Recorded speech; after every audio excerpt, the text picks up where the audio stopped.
Welcome. What it do? Much. This is my first recording in a long time. I think it was the last one was with like fucking 2 months ago or something, 3 months ago. Yes. Wow. Here we are. How you been? Good. How you been? Nice. Good. Yes. And we did some brief introductions before talking now. One thing that I wanted to share is I spoke with the shared story guy. Spoken with him Oh, yeah, yeah. yeah. Pretty exciting. Let me turn my brightness. Be nice poppy. Yeah. Dude. I'd like to tell you a story. The story is about this thing. I've been calling it the chart. Yeah, and I didn't because I didn't actually watch his videos really when you because I think it was you that actually made me aware, if I'm not mistaken. And yeah, I actually sat down to watch him and it really moved me, and I because also I show you here, you go this is his chart, right? Hold up. Yes. Um, and if you recall, this was one of the ones that I made in 2017-ish, Mm-hmm. and um, later I had this one as well. And just I was looking at this and the fact that it's basically the hexagram, the chakras, and actually oh some of the things match. I would say pretty much like just symbolically speaking, you've got the heart in the middle and um like the sword of truth with like speaking true words, like with the throat chakra and the relationality of the spectrum of love, the various loves um over there. And I've got you know, the eye up here, and then so yeah, and I also really just like what he was saying about the idea of the shared story in general, like how, because that's how I really experience it, or that's what I think is going on. That's my theory, Mm-hmm. which is Yeah, that's what Galahad calls the Holy Grail. yeah, I suppose yes, yes, like the meta, the through line narrative, as it were, right? Mm-hmm. Yes, and I kind of how I conceive of it is that I don't know, it's kind of a dramatic telling, but it seems the case that there is a hyper object slash teleological object trying to land in history, right? And this is the Grail, this is the Age of Aquarius, and that it throws off these sparks, kind of like Terence McKenna used to say, and Because all process then can be seen to be a seeking and a moving and an effort to approximate, connect with, and attend to this transcendental object at the end of time. One way of thinking of it is like those bar balls that they hang in discos that send out thousands of reflections off everybody and everything in the room. Well, think of the transcendental object at the end of time as that bar ball, and then those reflected, twinkling, refractive lights are religions, scientific theories, gurus, works of art, poetry, great orgasms, great souffles, great paintings. In other words, anything which has, we even use this phrase, anything which has a spark of divinity in it is in fact referent to the original source of the sparks of all divinity, which is the compressed experience of life and mind after billions of years of unfolding itself within the confines of three-dimensional space. And you can make this vision your friend through psychedelics, because as I said at the beginning of this rape, you can see it from here. Of course, not if you have your face plunged in your stock portfolio. You're not going to see it, no. But if you will go up on the mountain and take 5 dried grams in silent darkness and pray through the night, you will absolutely guaranteed come into a sense of this thing. And it's real. And history is simply a perturbation on the surface of the waters of time as we approach the lip of this cascade into concrescence, novelty, and completion. And the psychedelics raise you out of the historical matrix and give you a sense of participation in this transcendental reality. It's always doing this, and they always hit people at certain times. Maybe it has to do with their birth chart and stuff. And then if they're like receptive enough to be able to receive such a message, an angelic or a divine message, however you want to frame it, then when the spark hits them, little fires kindle, then they can see the object briefly from a particular angle, and they can't see the totality of the object, but they have to talk with other people such that we can get a multi perspectival view of this object, and then insofar as we do that, we have a shared story which kind of unites us. And yeah, and I think this would be like an essentially Christian story, but that we're seeing how it all fits together basically, and it's so good, dude. Because I think that's what's going on, you know.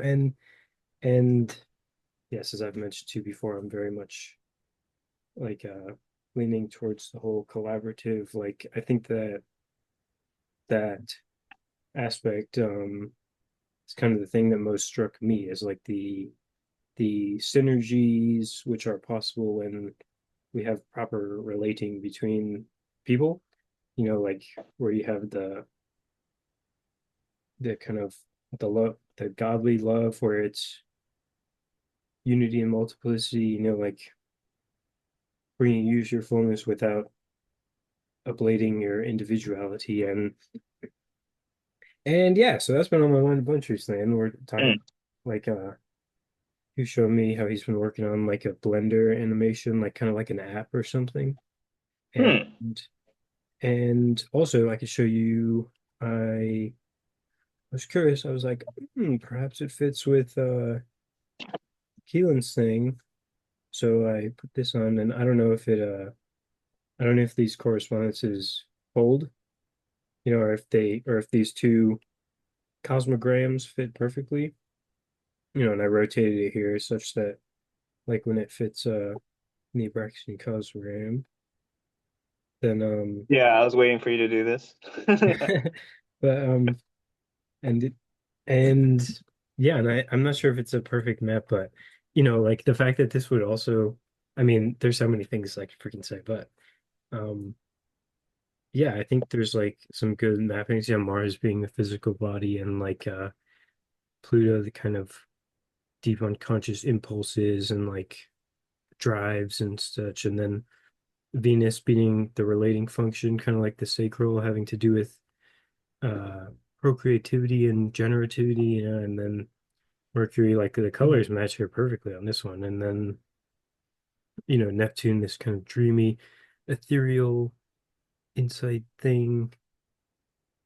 So I don't know if it maps perfectly, but it's just yeah, it's been on my mind a lot. It's so interesting. Yeah, I was super into him when I first found him when I was on my mission in Bolivia, where there was a whole bunch of synchronicity weird stuff going on for me at that time too. My son had just been conceived like soon just before I went out there. Mhm. Found his channel while I'm on the mission, watched all of his stuff, watched it all in Spanish, and then watched all of his stuff again in English. And there was weird like there was like we drove by this car dealership almost every day. Like right now, I'm looking at you. I'm not looking at you. I'm looking at an approximation of you. Yeah, yeah. Right? Which is helpful, right?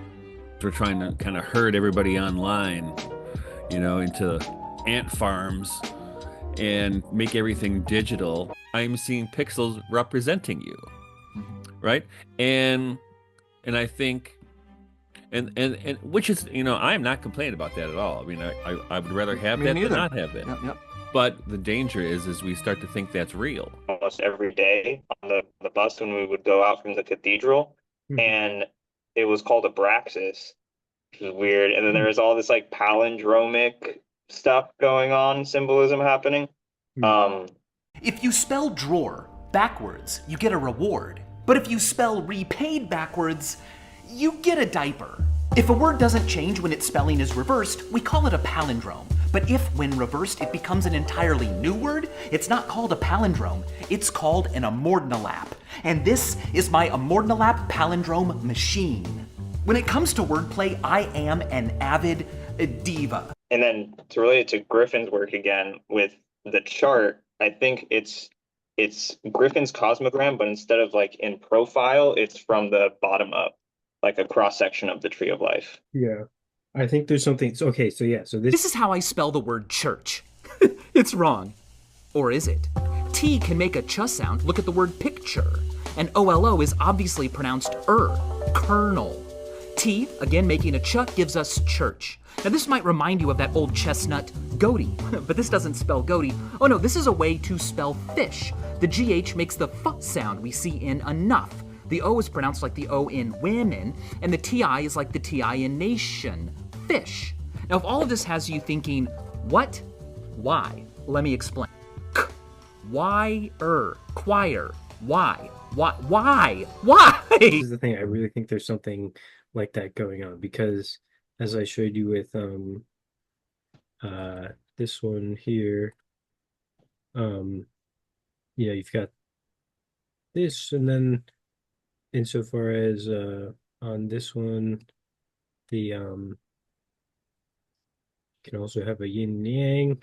And just like all of biology, genetics, and physics are governed by a very specific order, the things that people build in the physical world have to be pretty well ordered.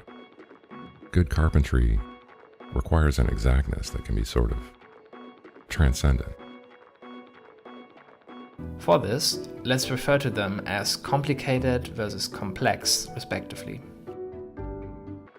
And so your body is a physical thing, and as far as you're concerned, it comes first. Then there's your mind, and your mind grows out of your experiences in the physical world. It's not something you can touch, really. It's like the moon up there in space above you. Thus, mankind is placed at the very axis of creation, acting as the link between these two complementary realms of the complicated and complex. Your mind is sort of ethereal. So it'd be like looking down that pole, and Right. and then when we look at this one, like I really think that you could also depict this as like flat, and then that maybe this would be also flat, but maybe like smaller, almost like a cone going up. I don't know exactly how it worked, but I really think there's something, because then also Keelan's been playing around with 3D versions of the astrochromogram and stuff, and I do not know exactly what's going on, but I really think there's something something more to be gleaned in this regard when it comes to like a 3D version of the Abraxan cosmogram, basically, is what I kind of have in mind. Mhm. And that kind of like meeting point, or that center point, would have a lot more going on, probably, because I really like how this also brings back in the astrological archetypes, like it, because you could associate them with the tree of life, and I do think that that does give you stuff, but that also doesn't I do think that works to a large extent, but I also think that these things really do seem to reveal like character of the, I don't know, like I've been using it when interpreting charts, so like you can be like, ah, yes, we have a Uranus Saturn opposite like conjunction or something, and that's like these kind of opposites, one being more Yaldabaoth or harmonic, and then the other being more luciferic, like how Neptune would be more luciferic and Pluto has more so to do with this corporeal physicality of the body, and like it's, I don't know, it just seems to make sense. And then because it also corresponds with the lunar nodes, we just had the nodes move into new sign, which I believe they stay in for like a couple of years or so. I don't remember exactly.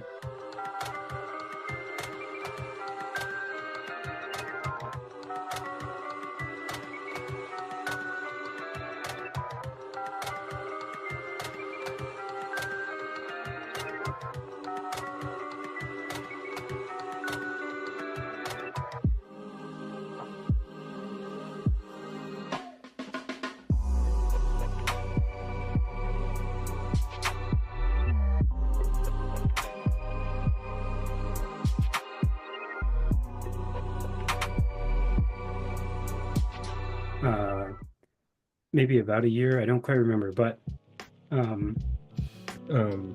where this would be the North Node, like new karma, kind of the future karma as it were, and then this would be like the South Node, like the inheritance of the past, and like basically habitual patterning slash memory and like I don't know. I think this makes sense as well. And yeah, we just had them move back from Aries, Libra into Pisces, Virgo, and it's conjunct Neptune there, and Saturn will be coming across that, and they'll be wobbling over each other a bunch. I think that generally the karmic interpretation of the nodes is correct. The North Node is futurity, it is the destiny of a given incarnation. The South Node represents that which is being inherited from the past in whatever way. And in the astrochromogram, I usually leave the light and darkness, like the white and black tiles, empty there, but you can put the North Node as the white one and the South Node as the black one. I think that works perfectly. That really strikes me as like there's probably something to that, especially because the nodes have to do with the eclipses.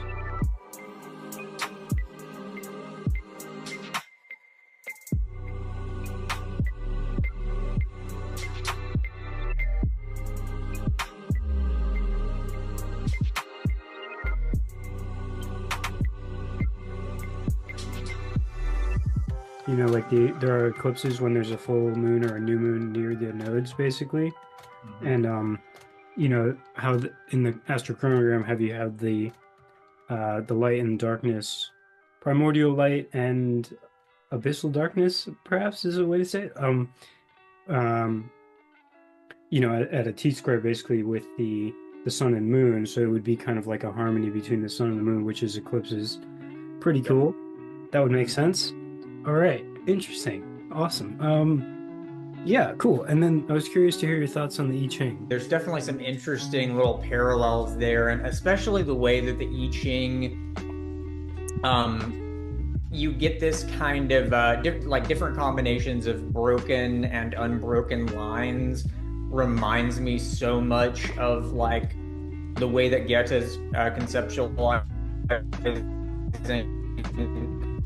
I heard it reminds you of the interplay of light and dark as to create color. It was very choppy, but I heard that, and yeah, that definitely seems like it would fit totally. I love it.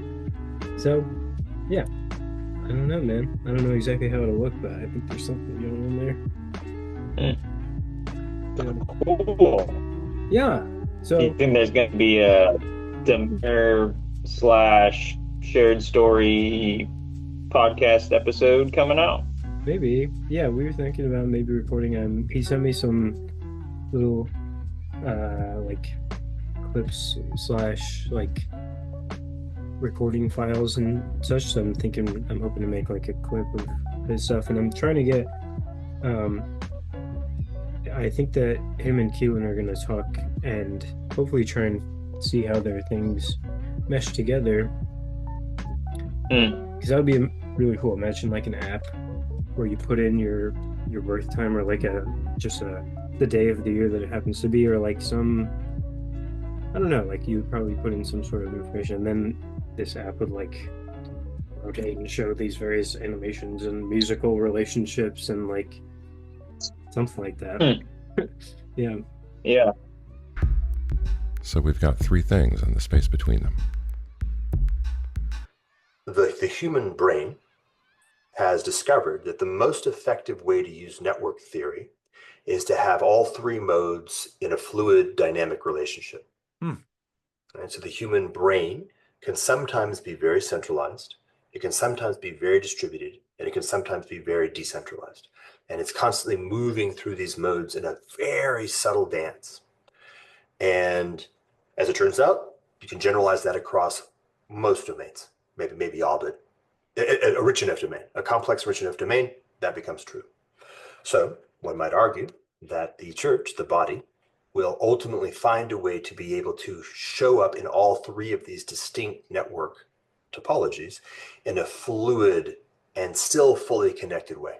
So a higher tone of communion that allows all three to be present and recognizes the strengths, weaknesses, and constraints of each, so they're mutually supporting. The Trinitarian echoes there make me happy. All right, so then the last piece. There's your body, and it contains a space where you feel emotions. And your body and the world are built on the past, and they're based on this incredible order: genetics, mechanics, physics, biology. And then there's your mind, which exists in a space where you experience thoughts. And your mind is built on the past as well, but the thoughts you focus on are like a projection into the future. It's like going out into the unknown. So there's the things that you know, and then there's what you don't know. It's what you're trying to figure out. And then there's light. You could think of your body and the world as what is. And then you could think of your mind as something which projects what should be into the future. And the light is how you act. It represents what you do with these two other things. Then there's the center, where you're trying to get to. And then there could be like a social media aspect to it through what was him? The Project Liminal. The story we tell about the tree is like a lens through which we perceive it and relate to it. There are, of course, a multitude of different stories with which we can relate to the tree, but generally speaking, they come in two distinct flavors. The first goes something like this. A tree is a renewable resource, a blob of wood, waiting to be harvested and processed into useful things like furniture by men. This type of story feels cold and treats the tree like a dead thing. The second goes something like this. A tree is a living, breathing being, fundamentally interconnected with all of life and thus worthy of man's respect and service. This type of story feels warm and treats the tree like a living being. What is not hard to see is that the former story mediates a parasitic relationship, while the other mediates a symbiotic one, which is another way of saying a balanced relationship. Now, since the predicament we find ourselves in is much greater than just the instance of our relationship to trees, we need to somehow identify the root cause of wrong relationship to solve the general case. For this, we need to go one step further and ask ourselves what our relationship to story itself is. Is it something like, a story is an information technology invented by man for the purpose of large-scale coordination? Or might it be something like, a story is a deeply mysterious, sacred being with which we co-create our reality? Let's define this sacred relationship to story as liminality. If you're like me, you probably resonate with the concept of liminality, but might be confused about what exactly that should even mean. Story as being. If you remember that channel. Yeah, I don't remember like what the main gist of it was, but I do remember it was pretty cool. Yes. Hmm. In order to get more clarity about this, let's go back in time and explore the indigenous roots of our relationship to story. Back then, we exchanged stories by coming together around the campfire, each bringing our unique stories and perspectives. In the spirit of liminality, we served these beings by simply holding space for them to dialectically self-organize into more coherent versions of themselves. For exceptional insights, we would draw symbols in the sand and infuse them with the spirit of the story. Lastly, since each tribe always had a multitude of campfires, there was always a dynamic flow of people traveling in between campfires. This system effectively allowed all members of the tribe to be in direct contact with each other, thus enabling the stories to flow through and shape the collective with minimal resistance. In a meaningful way, this allowed the stories to incarnate in the collective as a social organism. Much in the same way as the story of, say, a cat incarnates in and as a biological organism. The only problem with that system was that traveling between physical campfires only can get you so far. At some point the number of, and thus distance between, campfires would be too great, which inescapably led to a siloing effect, which in turn translated into the well-known cleaving phenomena of tribes around the Dunbar number of 150 to 500 people. But throughout the millennia, some tribes started innovating on top of our ability to create symbols. The first major step was the abstraction of symbols into symbol systems, like literacy and hieroglyphs, which allowed for non-contextual transmission of stories. In other words, from now on people could read a text without needing to encounter the author. The second major jump consisted of the further innovation of long-distance communication capacity, which, for better or worse, allowed these non-contextual stories to be distributed non-locally by broadcast. Using these technological capacities, a new system for maintaining coherence within the tribe emerged. One where a small elite would distribute stories in a centralized manner to the masses. This constituted the birth of what we might call the social machine. Since this would allow for much greater numbers of people to coordinate and subsequently outcompete other tribes in rivalrous conflicts, it didn't take long for this system to completely dominate our planet. If we take a closer look at it, however, we can see that while the size of the tribe is now much greater, its interconnectedness has radically decreased. The social machine is much bigger than any social organism, but also much shallower. Notice as well our implicit parasitic relationship with stories. The way they are used in this context, like an information technology for large-scale coordination, eerily similar to computer code programming drones. For the last 100 years or so, the system was what you might call successful in a very limited sense of the word, meaning it was able to maintain itself. But with the increasing democratization of the broadcast capacity, reaching its climax with the introduction of the internet, this system is deteriorating in a multipolar narrative warfare for attention and influence, which is basically the predicament we find ourselves in today. A mass hypnosis causing a mass psychosis. In the face of our godlike destructive capacity, this becomes an existential threat. So it is clear that in order to have a future as a species, we need to discover a way of relating to stories that has one.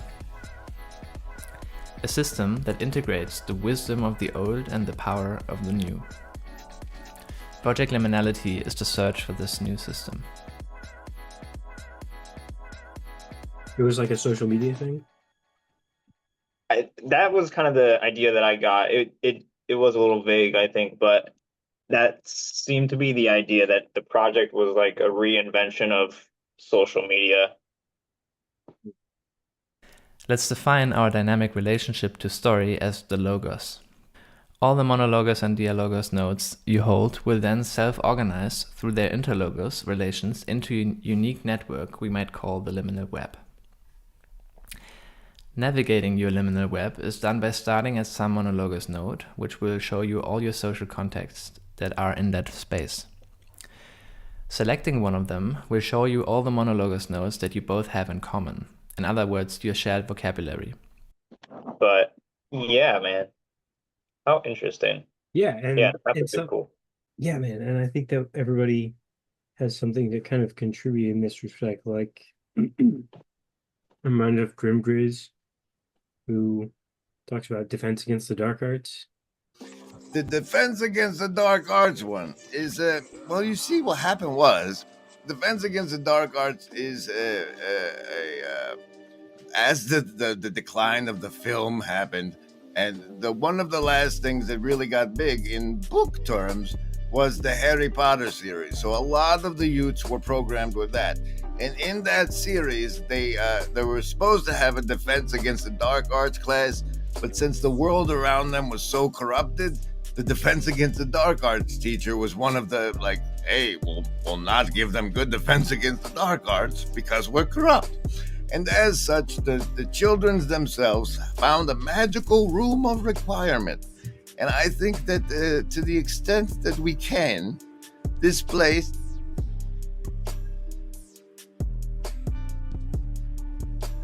sort of functions as one of those defense against the dark arts rooms or rooms of requirement. Get it right.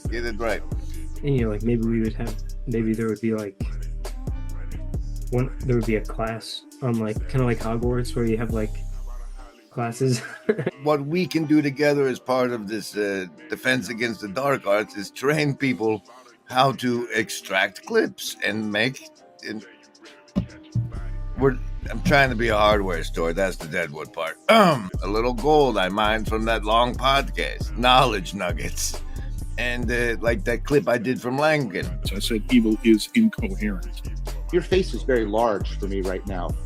Okay, so basically it's incoherent. Except, like that might be a little presumptuous. It's very hard to coordinate. But, like something that would help people with regard to learning how to spot the bullshit and maybe how to interpret the signs and stuff like this. And there's so many different directions, but it's just this idea that everybody kind of has, like maybe we would have, and I keep saying we, but it's really just like, I think in general this is happening, and it would be like people gathering kind of, there's distributed ways and there's, meeting up with friends type of things, but, you could have artists that are, kind of associated and web people. And the last piece is really fun because what I'm gonna do is I think I'll be injecting a meme, a term, into your world that I'm not sure that it's heard yet. Maybe it has a little bit, but the term is Bitcoin monasteries, which is a perfectly absurd term. And part of the reason why it's so absurd is because the gentleman who coined it, his name is Ardian, is Orthodox. And so a lot of other things he'll say are things like, ours is the quest for silence. And all symbols must fall, and do you still believe in intelligence? Because there's an apophatic necessity. But let's put it this way. I'm increasingly confident, and I'm actually writing about this, so I must be confident because I haven't written anything in forever. I may actually publish it, we'll see about that. I'm increasingly confident that the indigenous modes of culture, which we discussed earlier, and the social modes of civilization are prototypes of how human beings can be properly ordered. In other words, we haven't even begun. We've actually really just been testing a variety of not complete approaches to be able to establish the appropriate language, let's say, or Greg Henriquez specifically calls it a system of justification, to allow human beings to hang together in a fashion which is simultaneously stable and scalable, or you can even say includable. And weirdly enough, I actually do think that the thing sometimes known as Bitcoin, or more specifically proof of work blockchain, and this is a very weird thing to say, but why not? Because I think it's true, is a really, really, really important part of the solution. And it will enable a post-civilization form of coordination that will allow simultaneously human beings to operate in deep intimacy, in other words, the monastery side of the equation, is that will enable the emergence and the preservation and the stability and the compossibility of a multiplicity, a tremendous multiplicity of communities truly living in deep communion. Now that's a heck of a fastball to throw. That is.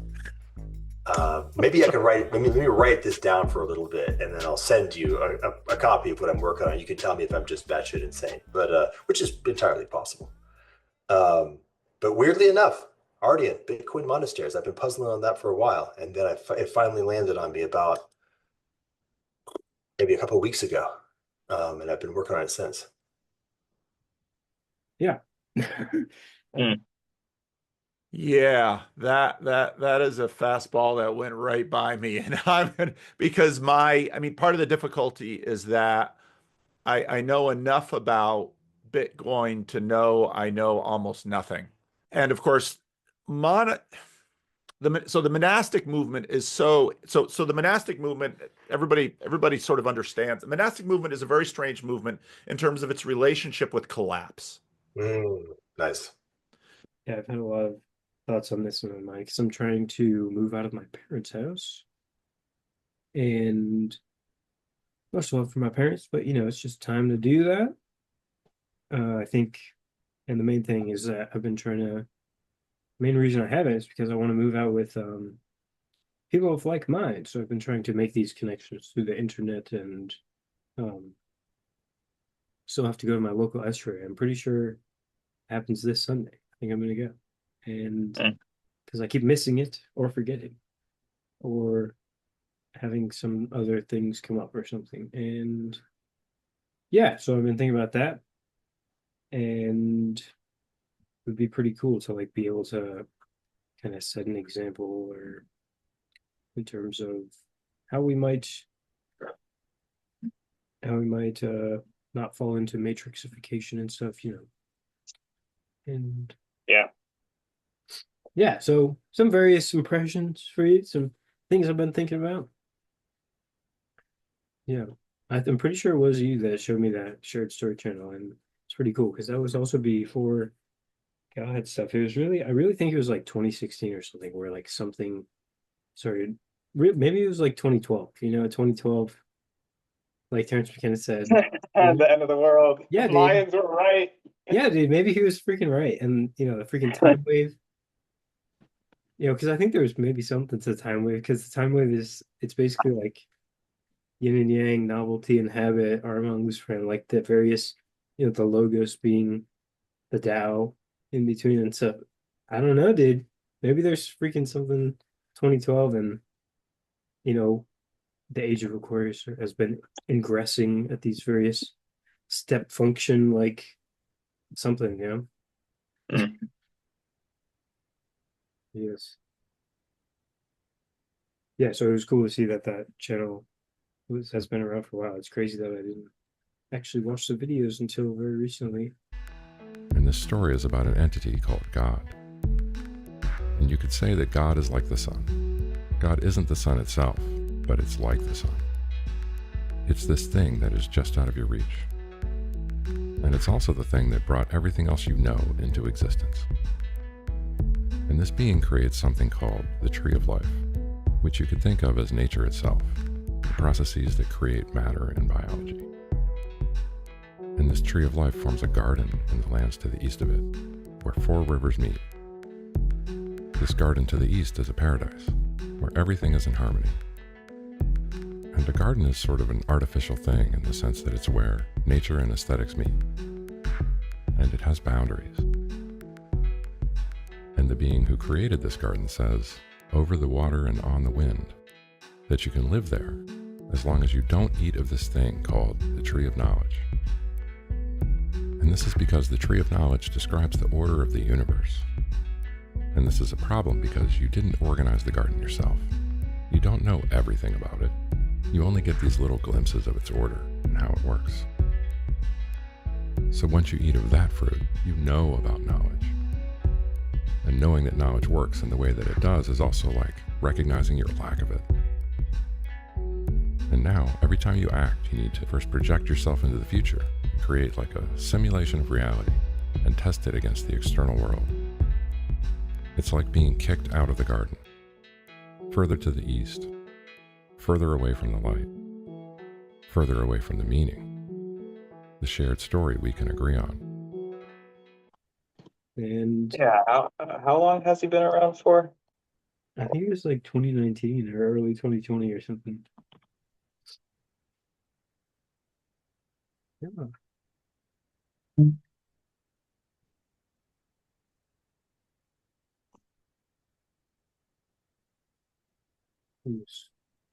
5 years ago, 2020.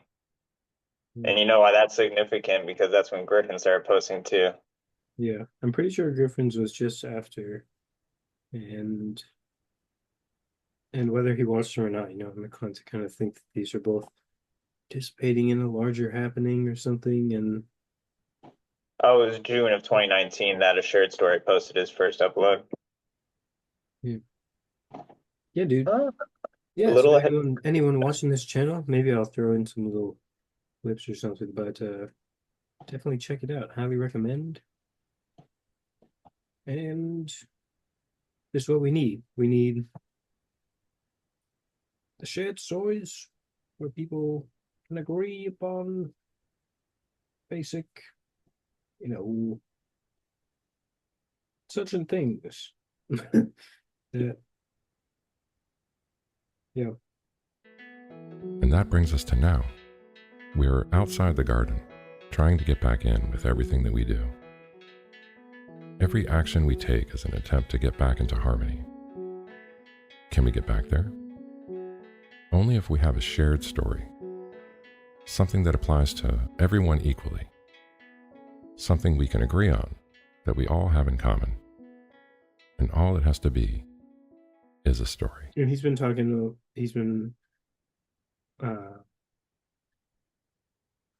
seeing how Christianity kind of plays into it more recently, and yeah, it's been pretty wild, dude. These last couple, my channel ran into some copyright, auto copyright claim type of things, as far as I understand it, and in that time, I was basically just talking with people nonstop about moving out type of stuff, and been talking with people on Discords and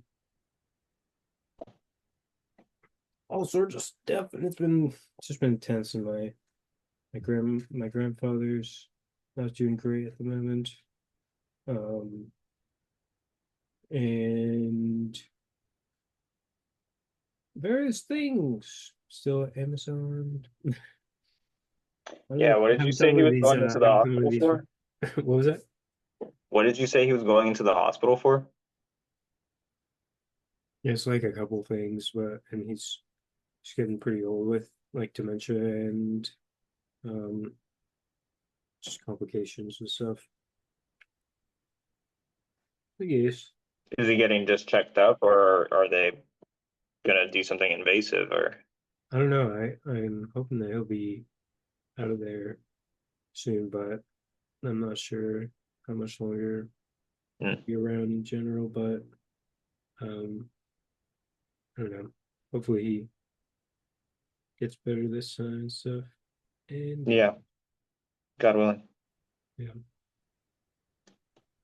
Yeah. And that stuff's hard, man. Like freaking dementia, because we don't really have a great understanding of consciousness, and all of freaking the whole medical industrial complex is all just pharmaceutical based. They don't teach people about how to interact with people who have dementia, the fact that, and it connects with your arrhythmia and stuff, and how when we, you don't remember where you are or something, and then all of a sudden you kind of present in a moment, you see somebody kind of looking at you, with a particular expression, I don't know, just the whole, I think a huge thing with all those kind of, whether it's really any type of suffering, but particularly those kind of confusing ones, is like just to be present and reassuring and stuff. It's crazy. A lot of those nurses are freaking saintly people. You know what I'm saying? Like, that's a hard gig for sure. Yeah. So yeah.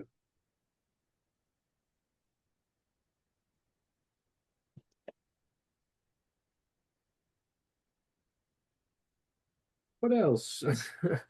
What else? Yeah, man, virtual relating is not cool, man. Weird.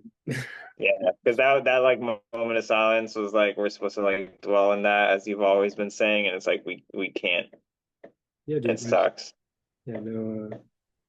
But hopefully I'll be able to see you at that estuary thing. If I can, I'm gonna go and. Nice. That's what I was just gonna ask. Nice. Yeah, yeah. Like I said last time, if I can, I will. Yeah, that would be epic. Yeah. Yeah, dude, I'm very excited for that. And yeah, I'm hoping to move in with a couple people shortly following. I'm thinking about doing a road trip for like 4 months basically until then with Joe, where we go to other estuaries and we visit estuaries and maybe do campouts, and we're meeting people. And also we'd be like documenting the whole thing, and like, but a large part of it's also just looking, talking with the people who are actually doing things, like because I don't know, I'm hoping to, ultimately it would be cool to get like a bunch of people, and not like as an explicit like a thing that we're doing, but as like just a bunch of people kind of living together in a not cult-like way, like in a in a totally not cult-like way. Yeah. Yeah, because I think the thing there is that it has to be participating in culture and like the cultural evolution and such, like, because the monastic movement really gets going in late antiquity and sort of is this institution that carries through, and then is in some ways, just like everything else, it's disrupted by the Protestant Reformation. And part of the problem is that it's not, the Protestant Reformation certainly had a hand in it, but there were many other factors. Henry VIII, for example, before he becomes Protestant, raids the monasteries because there something about the system of the monastery. So all of these monks vow celibacy, poverty, community, and everybody sees that, and they're just inspired, like they're inspired by Jesus. And so the thing that people do when they're inspired, especially if they're very wealthy and have a lot of guilt, is they throw money at it. And so while each individual monk is ostensibly poor, the monastery itself becomes astoundingly wealthy. And this actually is a pattern that you see with temples and monasteries that keeps being repeated throughout history. But, the way the monastery, you can see how monasteries are these communities. I think that's the right level to think about a monastery. They're a community that is one of these, so when the building collapses, but the building is just a, like you go to churches in Europe and you discover, wait a minute, there's been 5 churches on this site. And no church has necessarily been completely deconstructed. And so the monasteries are like this little thing. Civilization collapses, but the monasteries sort of catch it. And they catch it by taking in the poor and by feeding the poor and taking in people that can't resolve the marriage crisis. So you're going to have men over here and women over here, and hopefully not anything that's going to be too destabilizing, because that's what human sexuality does. And so you've got all of these things, but then the monastery then sort of gets taken apart. So, and you're talking about I loved how you described the digital to Paul Anleitner. That was really helpful. And then your connection of the digital and the medieval. You know that the digital, when we say the digital, what we mean is something that is not, well, to the point, not analog, or more specifically, not continuous. So I'll give you like very concrete. When I create a digital audio file, what I'm doing is I'm recording an analog sound wave that has certain frequencies of peaks and valleys. And then I'm measuring it at certain points and giving each one a number. And then I'm stringing along a series of numbers. And so I could go to a speaker and say, if you see the number 1, create this sound. If you see the number 3, create this sound. And I've created a representation of what is a whole, continuous, analog phenomenon in reality. And I've created a representation of it in a kind of disconnected, purely quantized digital form, which has a lot of interesting values of things that I can do with it. And then what I do is I could put it back into a system that converts it back into an analog so we can hear it. Imagine if there was some way, let's say you're in VR, for example, and you're living in a world where the digital is trying to tell you that it actually is the analog. Because it's so fully immersed, you're so fully immersed in that world that you don't have access to the analog. You're pulled away from it. And so the digital gives you back a version that is maybe really, really high resolution, but is still digital.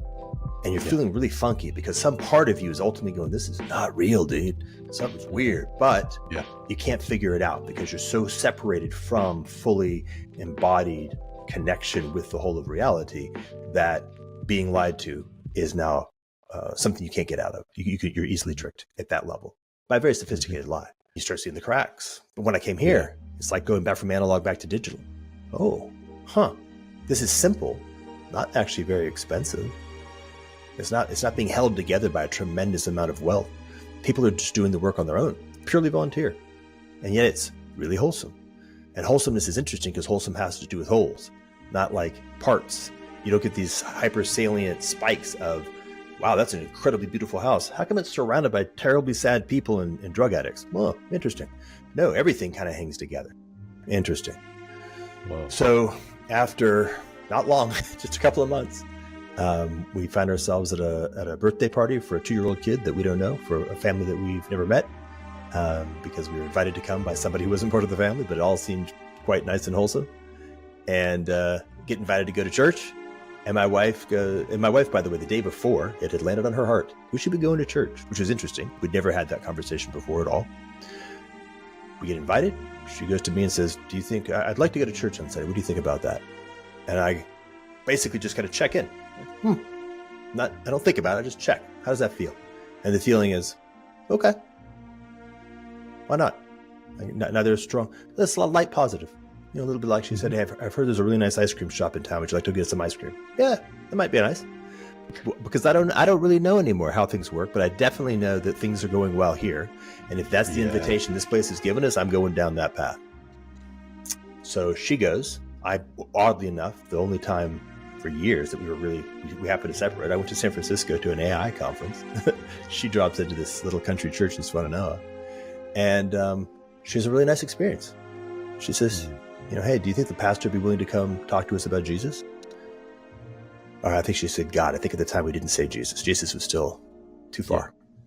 And I go, I don't know. You could ask him. I'm in. Let's see how that goes. And this is funny. Just fast forward like 6 weeks. We're now going every Sunday, every Wednesday. And what's happening is this. Remember this big list of what does it need to look like? What does a minimum viable place look like that can actually simultaneously navigate the crisis and possibly be the foundation from which we can respond to the crisis? I'm noticing all the boxes are being checked, dude. Like, what? This is the place? Like this little country church has actually got all the stuff. It's got like a community of a variety of different kinds of people, humble, sophisticated, wholesome grandmothers, kids, like it's got all of them, and they're all showing up, and they all show up in each other's lives, and they all focus simultaneously at the highest of the possible high and in the most basic foundational low. Like, really? So then I'm drinking it in. Like I'm actually, the part of me that is not at all in the intellectual is going, this is good. This is just goodness. It's not just good, it's goodness. Like I want more of this. And so then what happens is my mind, like I sit down and my mind is over here in this chair and my soul's over in this chair. My soul's like, I want to keep going to church. My mind says, yeah, but you don't actually believe what they're saying.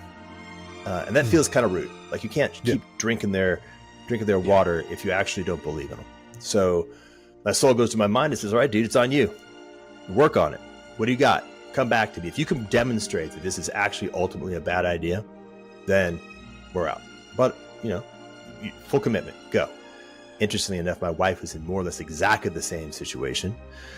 And so we both went and we just did this massive deep dive, this just insane burst of activity. It's like the equivalent of starting a startup company if you've ever done that, or having a baby. Like it was like 2 or 3 months, 12, 16 hours a day, just reading just massive amounts of contemporary theology, ancient theology, watching videos, talking to people, turning ChatGPT into my theological co-pilot. That's me. And then, of course, at night, my wife has got her whole thing, and she's asking me a bunch of questions. I'm asking her a bunch of questions. We're struggling with it. And I'm blessed with a tremendously amazing church filled with people with all kinds of amazing capabilities, experience, and wisdom and care and love. And, we're engaging with them continuously. And after, let's see, that was probably like 8 months. So a solid 6 months of serious deep dive. I work through, my mind's like, I'll say this in a certain vernacular. Shit, dude, turns out this thing's real. Like, yeah, Jesus was real. The Trinity is the underlying basis of all possible worlds and solves all the sort of paradoxes and dilemmas in all of philosophy. And you can no longer even vaguely not believe that all the way down to the core of your being. And I go, well, I guess I'm a Christian then. Better get baptized. Oh my goodness, Jordan. I'm moved with so many emotions simultaneously hearing that. I'm laughing. You probably can't tell. I'm starting to well up and tear up a little bit just hearing that, because, oh man, yeah, your story gets to me, man. I didn't have that experience in my life, and so when I hear people's stories like yours, Jordan, it really moves me, because I was a cradle Christian. My parents had your experience. I didn't. I've had my experiences, but I've never really known not being in the Christian story and in Christian community in some way, shape, or form. And so when I hear stories like yours, it moves me, because I don't have, what's the term? L.A. Paul calls it, transformative experience or something like that. The thing that you only know by going through it. You mentioned childbirth, Yeah. You only know by going through it. So I haven't known that thing. And so every time I hear a story like yours, and I'm hearing more of them too, which is the other thing. Yeah, I really look forward to you writing about this, because that's something that's going to take me a little while to grok. Well, the preamble of what you said, I think, is good. So what I would say is anybody who thinks they understand Bitcoin is very far away from understanding Bitcoin. It would be cool to have somebody who knows about computers and stuff, and maybe AI, and like such that it's not disconnected, and but also to be like really networking and putting these roots in with the local farmers, and like, we're raising animals such that it's, if there's like 10 different vectors by which the world could go crazy right now, and like whether it's freaking pandemic or war or climate activity or just solar flare, AI overlords, brain chips, freaking, and it's just so that's what I'm kind of ultimately aiming towards, something like that. And that's my current. I haven't gotten a van yet or anything, but we're definitely thinking we might do that. Yeah. I know you were just saying before we started the recording, getting some land. Owen just had a kid, y'all. Congratulations, Owen. And he's getting a kid with a wife. Dude, man is growing up fast. Yeah. Me. Love to see it. Yeah, so we're looking at a few properties. One of them, the most promising, is on the Mississippi, and we're tossing around the idea of making a YouTube channel on it and calling it like Mr. and Mississippi. Should be funny, but nice. Yeah. Yeah, dude. Yeah, we're looking forward to it. Honestly, we should you know, I'm not gonna say anything before I jinx it, More but details to come. Stay tuned. yeah. Yeah, it's super exciting.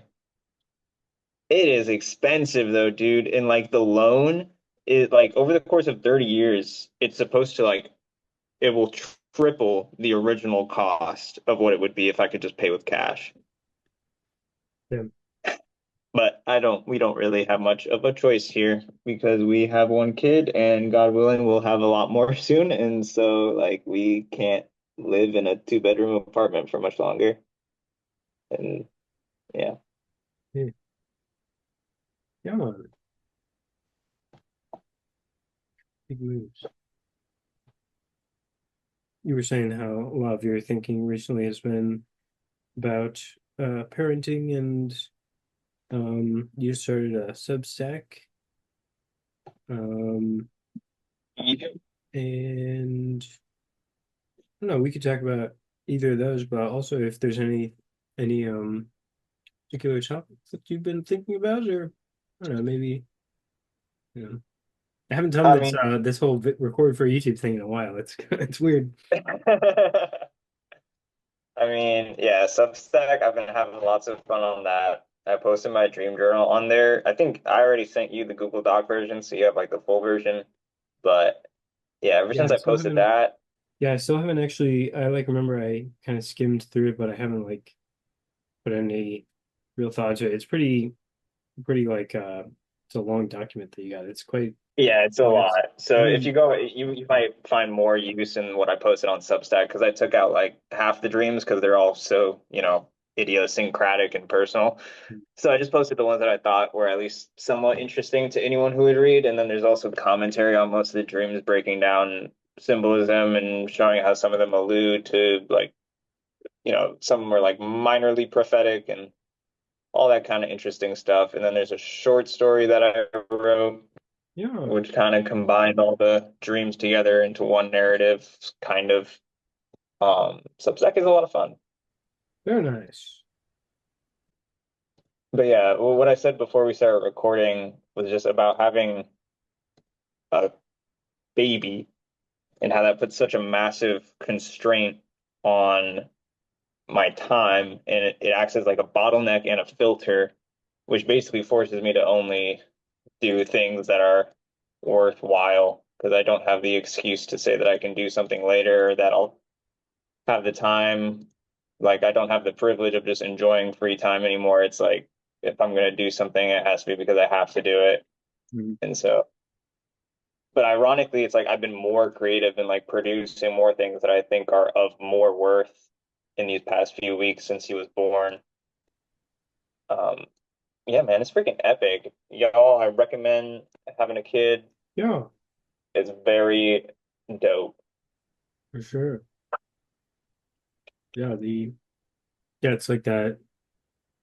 That's a lot of people's misconception about uh kind of the more uh disciplinary aspects of religion. You notice that when you carry a heavy cross, and when you take on responsibility, and when you, yeah, when you take Yeah, on pressure makes responsibility. So, diamonds. what was that? Pressure makes diamonds. Yeah, yeah. And yeah, and that's when life takes on a whole lot of meaning, and the constraints actually afford, like if you have Hmm 100 paints, like which color do I paint with? But then if you're constrained, Right. you know, Yeah, that's what we see in the movie industry too. Like low budget movies where, you know, the director and producer need to get creative with what they have to work with. You end up with a far better product than these like movies with millions and millions of dollars in their budget that Hollywood comes out with today. And Joe has spoken about this before too when it comes to freedom and how it's like if you just like self-determined like your own will and like try to strive for some kind of libertarian sense of absolute freedom that will actually totally enslave you. It's like you might as well be cast out in the middle of the sea. It's like you're totally free to do whatever you want. You're not under the law of any nation when you're out in the middle of the sea. but you're also drowning. Like you're not even really free to breathe at that point because, but if you constrain yourself and dedicate yourself to a specific purpose, and specifically even hopefully like, the actual ultimate purpose of being, which would be something like theosis, then that is true freedom. It's the Son who sets you free, and if he does so, you will be free indeed. And everything else is basically slavery, spiritually speaking. That's true. Yes. And yeah. Cool beans.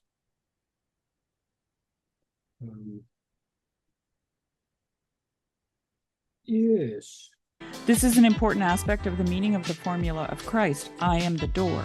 Namely, that there is an exit from every closed circle, from all captivity in the spirit. So it is, being trapped. And Jesus says, I've come to set the captives free, right? I am the door. If anyone enters by me, he will be saved and will go in and out and find pasture, which means to say that if someone is moved by the love of God and neighbor, he can enter each closed circle and he can leave it.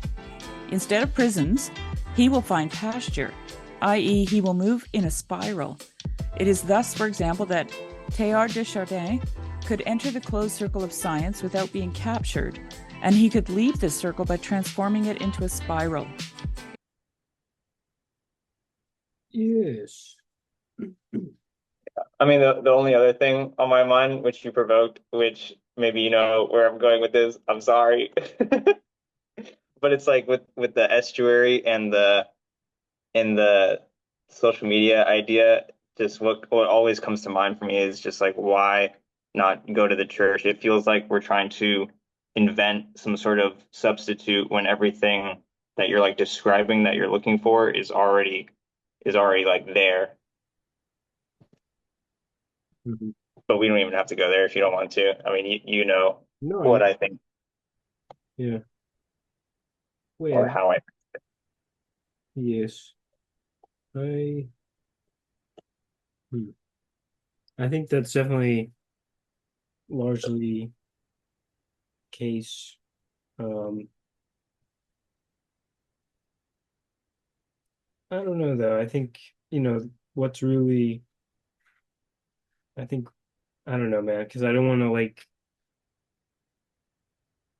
I mean, just go ahead and just poop on the church if you have to. Like if that's like where your mind is at, like we can just be honest. This is the internet. I can't strangle you even if I want to, Yeah, well, I think it's a joke. I don't know. I think there is something about like the kind of Luciferic turn in the more recent times where it's about the personal gnosis aspect of not going through like a mediator, as it were. But I'll also at the same time, I do think that the collective aspect is of course very important as well. It's hard to talk about, man, because I don't know, like why don't I do that? Because the Holy Grail, as far as I can tell, is the scriptures. Like it's all already there. Which version of the book of scripture? You know what I mean? I mean, the assumption there is that the received text you have is the scripture, right? But it's not. No. Even Luther, I mean, the Protestant Reformation, they threw out the books that are now called Apocrypha. So I thought they were sola scriptura people. Well, it's not those scriptures. Yeah. And if you look at the Coptic Bible, also includes Enoch, and of course we know about all these other scriptures, whether they were Gnostic or not, that were not the Gospel of Thomas, for instance, that were floating around as well, and there was no canonical text. There was nothing in the age of Paul. There was no canonical text. No. They're kind of just trying to figure out which ones to use. Doesn't it seems to me that when you throw out the book of nature, you're throwing intuition out. Like that's the super narrative. It starts with in the beginning when God created the heavens and the earth and goes from there. And it feels like we're trying to reinvent something here Well, unnecessarily, maybe. But it's, I mean, I don't know. I don't mean to be so like that because it's like obviously there's something that's been left out. I agree.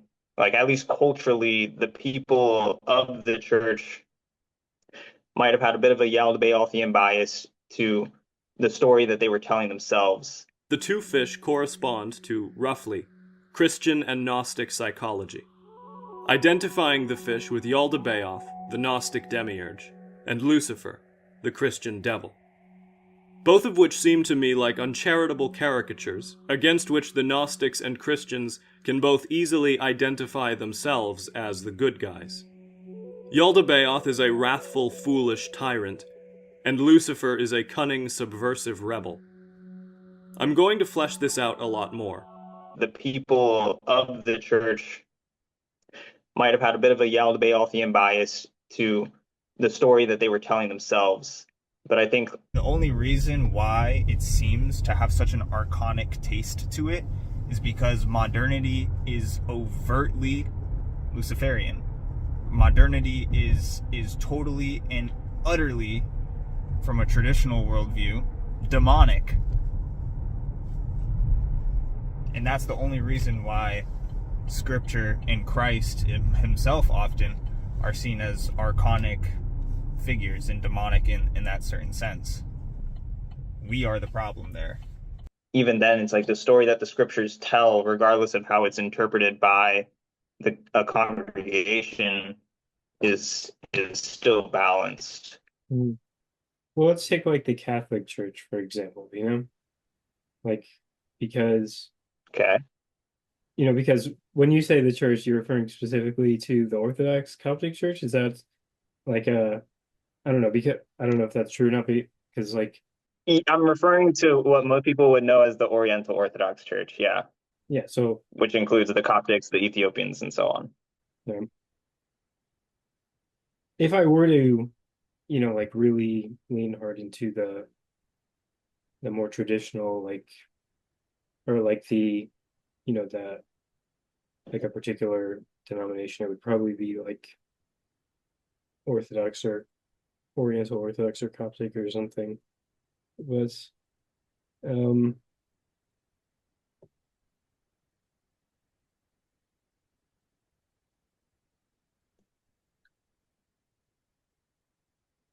know. I think it's a tough question, because I can definitely see where there could be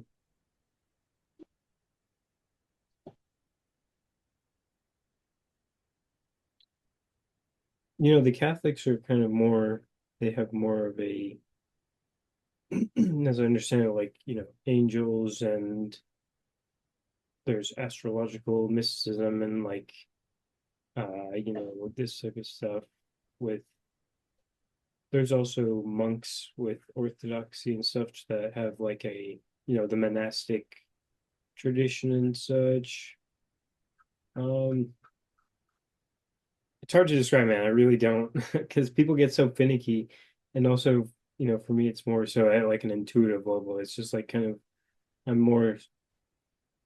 I feel like what's most key about, I don't know, like, I don't have a great answer for you, man, but it's mostly just that intuitive kind of like, I don't know, because I also see like, I don't know, here's the thing though, you don't talk, like, would you talk about Abraxas and like psychedelics, and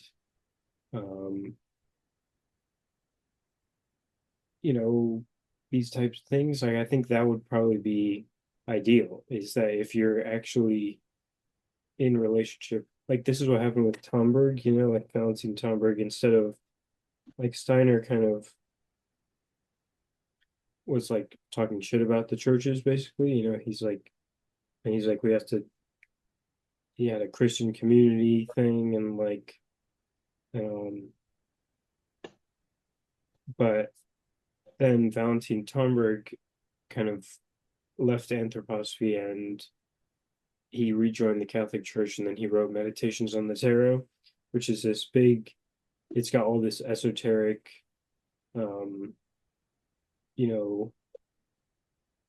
mystical theology and it's making reference to our current time period and stuff.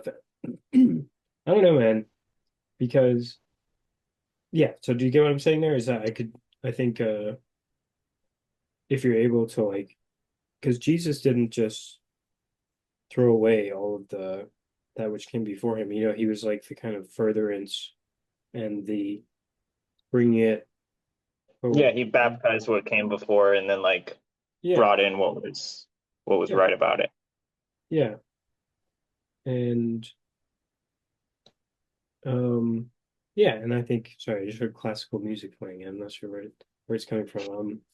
I think that would be good,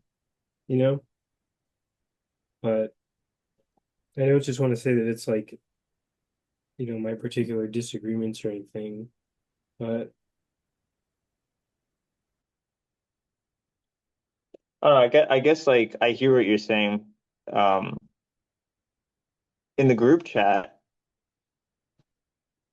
when Griffin made the original telegram, there was a lot of Orthodox people in there, and Griffin basically gives up pretty much half of what he knows to being stuff that he learned from the Pajot brothers, one of them being Orthodox. And I don't know, I want to say that a lot of these conversations don't take place in actual parishes, just simply because of the same reason why they don't take place at the grocery store or in anyone else's houses, because normies are just not interested in it. This is very far out stuff, I guess, and it's just I would probably be more, as crazy as it sounds, I would probably be more attracted to a monastery than a traditional. I don't know, because that's the thing, is that when the few times where I have gone to church over the past couple of years, I usually cry and I'm attracting attention to myself, and I feel like people don't have as visceral an experience of it sometimes, but I'm not trying to put myself up in any particular high horse. It's just I don't know, for me it was more through that kind of shamanic, perhaps is a word that comes to mind, the direct intimacy of conversation. You really think Jesus is the Son of God? That's a conversation that should happen in the church. Yeah. But it should be a real conversation. There will be a chance to participate in estuary groups at the event. I look forward to seeing you in August. And that more, I like the idea of house churches. I've always said estuary is church adjacent. I want churches to host these spaces. You could take the estuary protocol and use it for your Bible study, sure.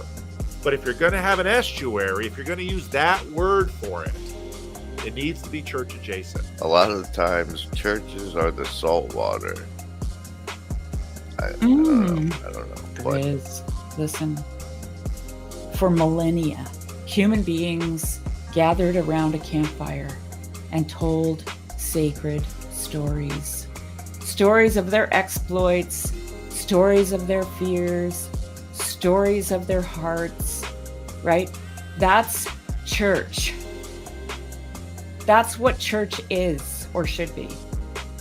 And that's why it feels like church should be, right? And I think that's actually, just listening to you talking about, Paul, I was thinking that's what's happening in the estuary groups. The only thing that's missing for me is a campfire. An actual campfire. You look at the Orthodox, it's like the liturgy, the liturgy, the liturgy. You look at the Catholics, it's the Eucharist, the Eucharist, the Eucharist. You look at the Protestants, it's the preaching of the word, the preaching of the word, the preaching of the word. And I think we're coming into a new era where it's the communion of the saints. Oh, beautiful. Yeah. Yeah. really kind of um, just bring it back down to the everyday. It's like the everyday is kind of like a communion meal with the people you're eating with, and I don't know. I feel like that imminent aspect where the spirit goes out from the doors of the church and now it's amongst the whole people, and Yeah. something about that which strikes me as with our time period, like Yeah. I don't know exactly. Yeah. But that is the church though. Like that is what it's like. It's highly imminent and down to earth. I mean, that's been my experience at least. It's not like super institutionalized. Like it is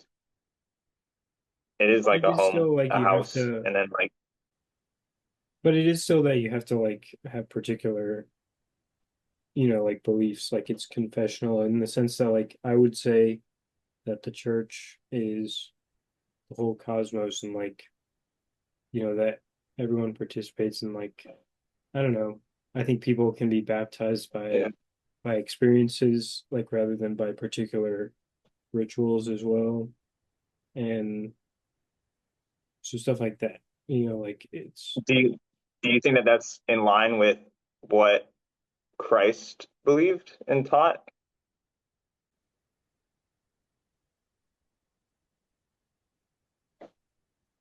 um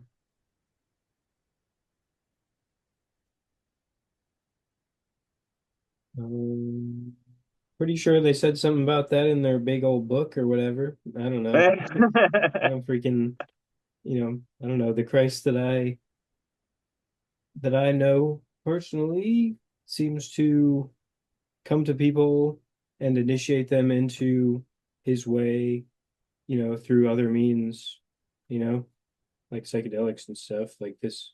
I think it's similar, but it's also there is the Yeah. commitment, there is a commitment aspect, like someone's like putting themselves on this spiritual practice, but that also can happen outside of like, a denominational context. And What Dr. Steiner is giving here is of the greatest importance and must be clearly understood. What was given in the baptism experience was a vision of the etheric body. To the baptized, this was a revelation of his connection with the spiritual world and of his being as the result of his whole past.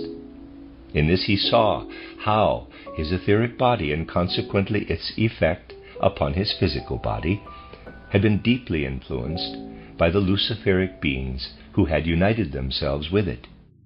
I don't know. I'm not like Yeah, I mean, denominations don't even really exist, honestly. I don't know. I'm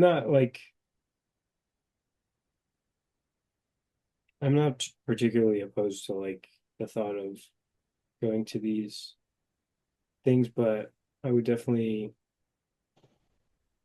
I don't know, I feel like things have kind of got away from the,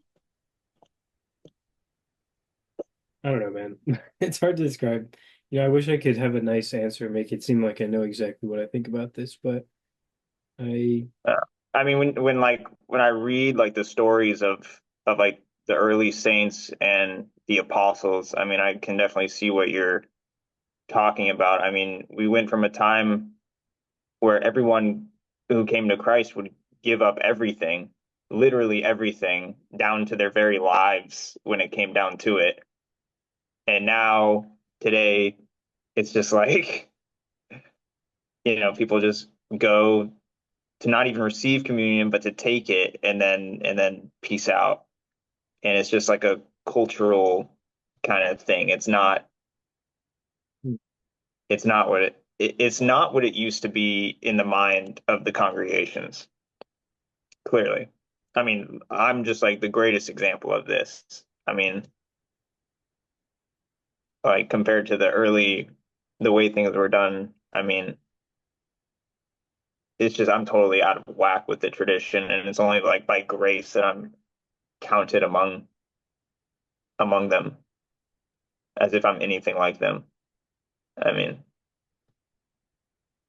it's pretty radical. Yeah. hard to it's hard to figure out. It's hard to figure out precisely why. So what do you think of the Council of Nicaea? Not much, but I know that that's where they didn't they throw out the was it when then that they threw out the Book of Enoch, or was it then that they threw out the idea of the ions? I'm not sure exactly where that. I think it was the Seventh Council of like the Eastern Orthodox slash Catholic guys where they made the formal canon and threw out Enoch. I have been advocating for a while now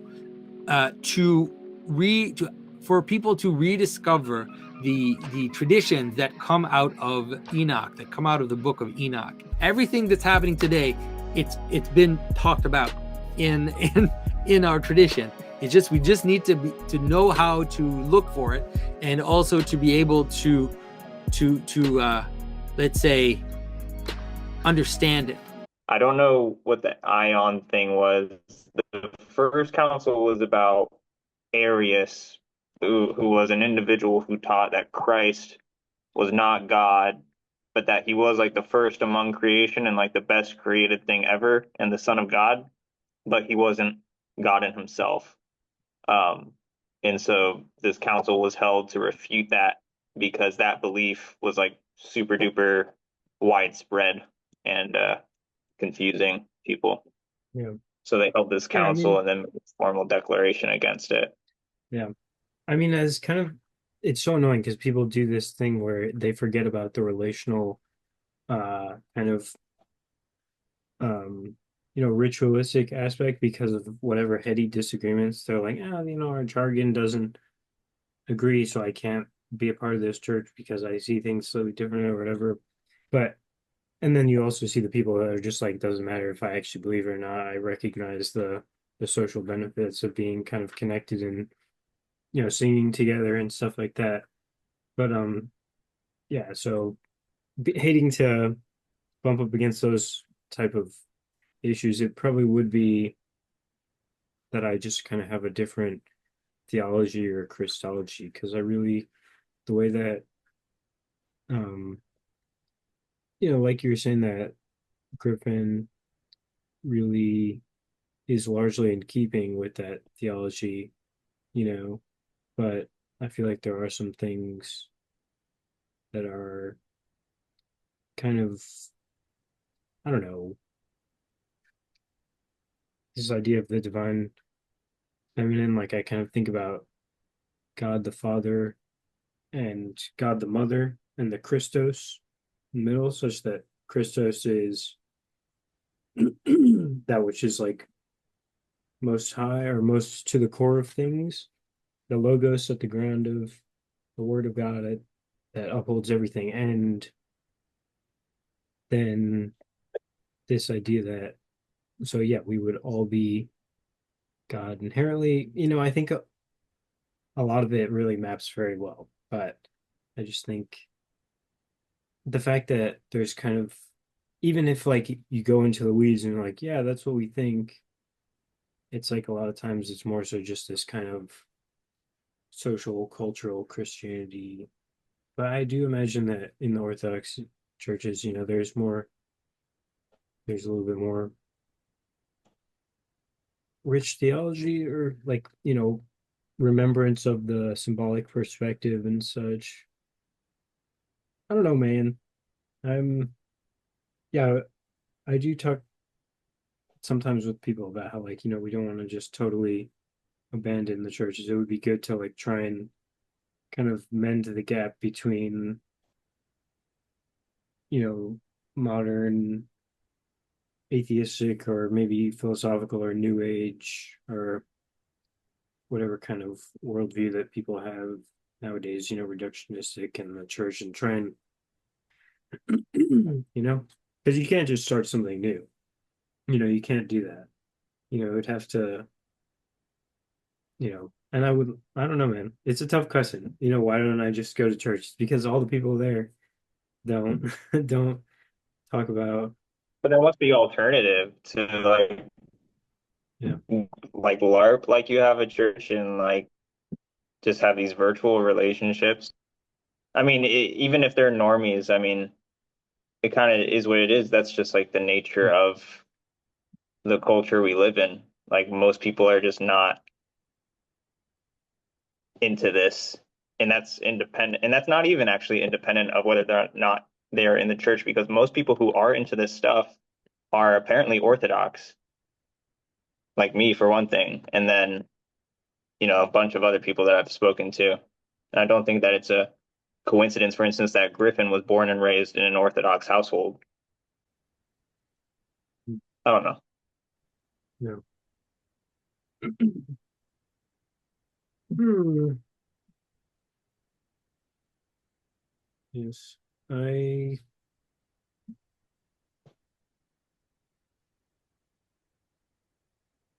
Oh wait, he wasn't born into an Orthodox household. Sorry, No? but Hmm.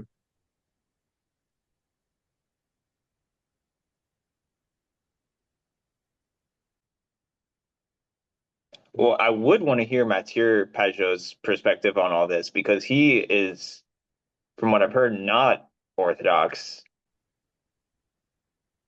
Mhm. And so I'm really curious as to He's like more of like why. a, yeah, he's more of like a mystic in the woods type of thing. Like I'm much more Right, it's that type of lifestyle, you know. right. But because there is an interesting thing where you kind of have an opponent processing between the the priesthood and then excuse me, the priesthood, And the monks. yeah, and the monastic mystics and Mhm. such, and they're kind of like it's kind of like Armand and Lucifer, right? Yeah, a little bit. And as you know, I tend to fall more on the Luciferic side of things, with my my drug experiences and my creative inclinations to always go off into Cloud9 and just make YouTube clips all day instead of trying to move out of my parents' house. But um, so I don't know, something like that. But also just this idea that to make it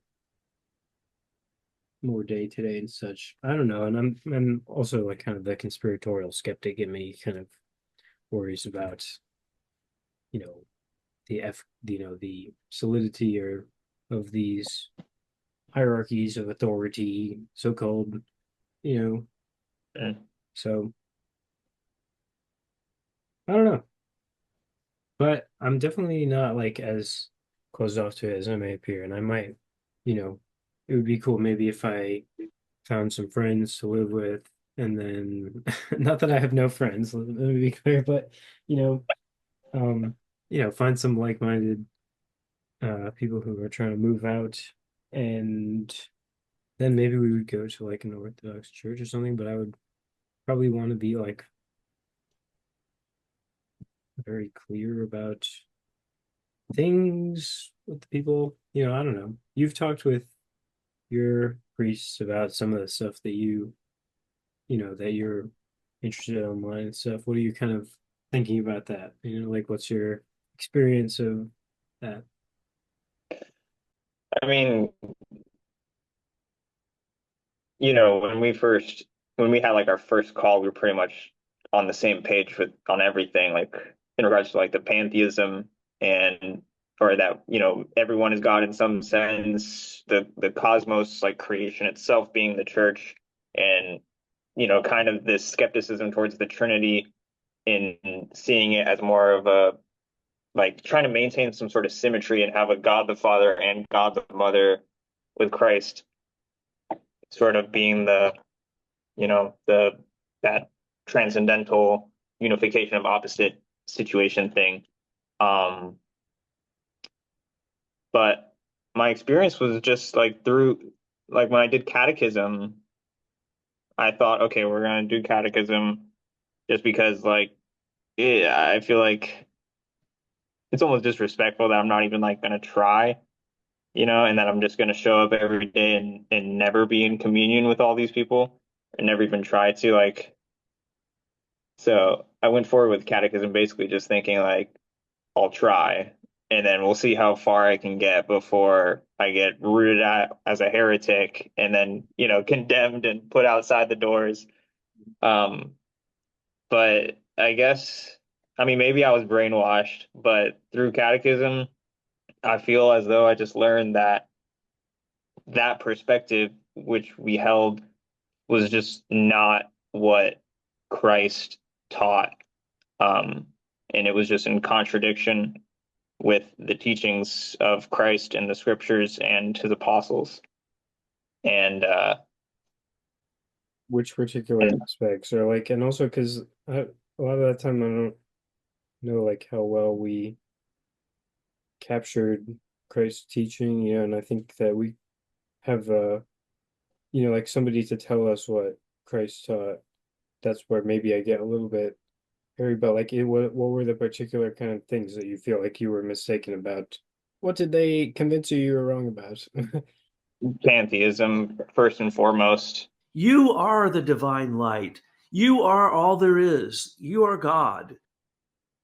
I mean, it just seems pretty self-evident now at this point. Just the first line of the scripture is, in the beginning, God created the heavens and the earth. And that's the line right there between the creator and the created.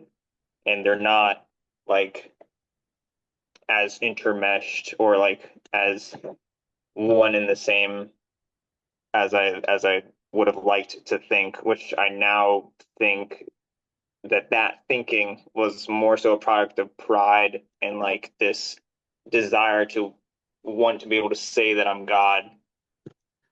And that's what Lucifer tells you. And these are the same temptations that Christ was put through in the desert. Ahriman, on the other hand, says there's no God. There's no Christ. Don't be silly. There's only material things. This desire to want to be able to say that I'm God, more so than it was out of any kind of like reason. But it was also rooted in some amount of reason and metaphysics, because I thought like, I mean, this is God we're talking about, the infinite one. So it's kind of like either all or nothing here. And like, what do you mean that there's this thing that is not God, but still has this existence? I mean, then it sounds like there's two gods, that there's,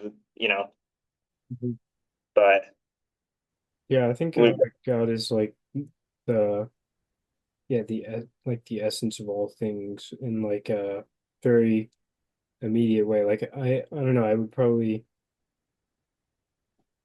not go with pantheism either, but maybe like panentheism, where we are in God, but God is still beyond the totality of all that is. Like, yeah. But are you willing to say that you are not God?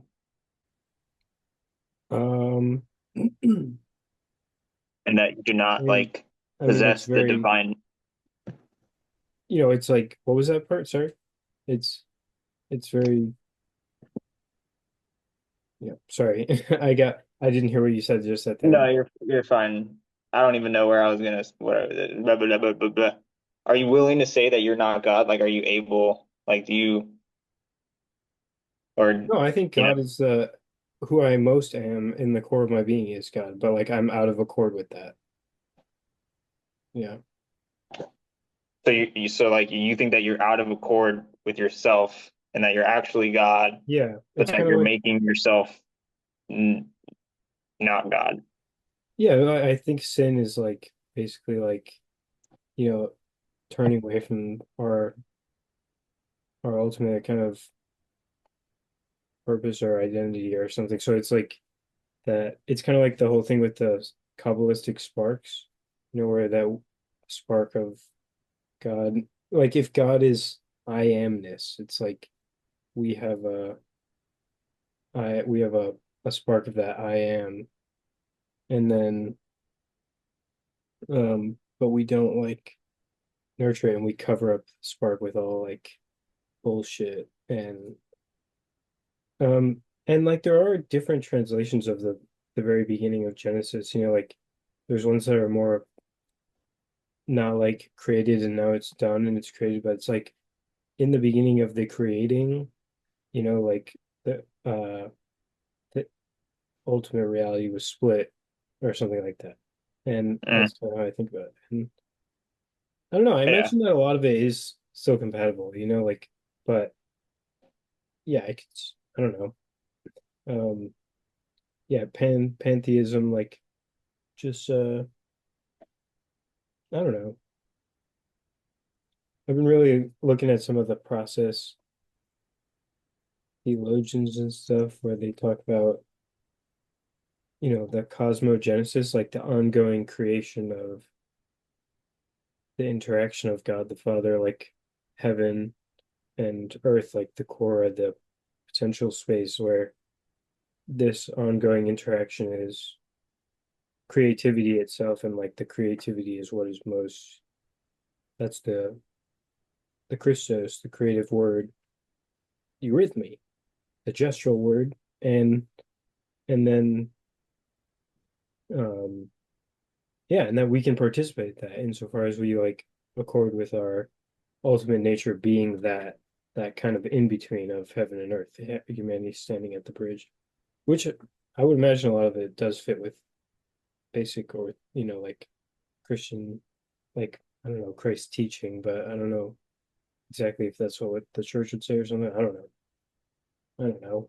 Well, that last part that is traditional, like the idea of man as the bridge between heaven and earth, is 100% traditional. Yeah.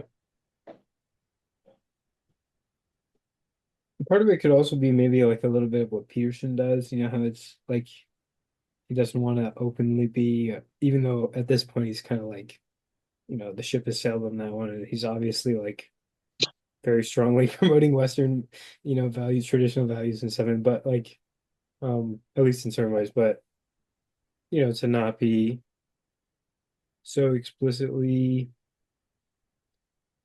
traditional, just to like, because people like to box you in and stuff, you know, but I don't know. It's hard to say. I think maybe one day I'll come around, but right now I think maybe my work is more so outside the church, or perhaps as a man standing at the door, as Chad, my buddy Chad likes to say, St. Christopher or something.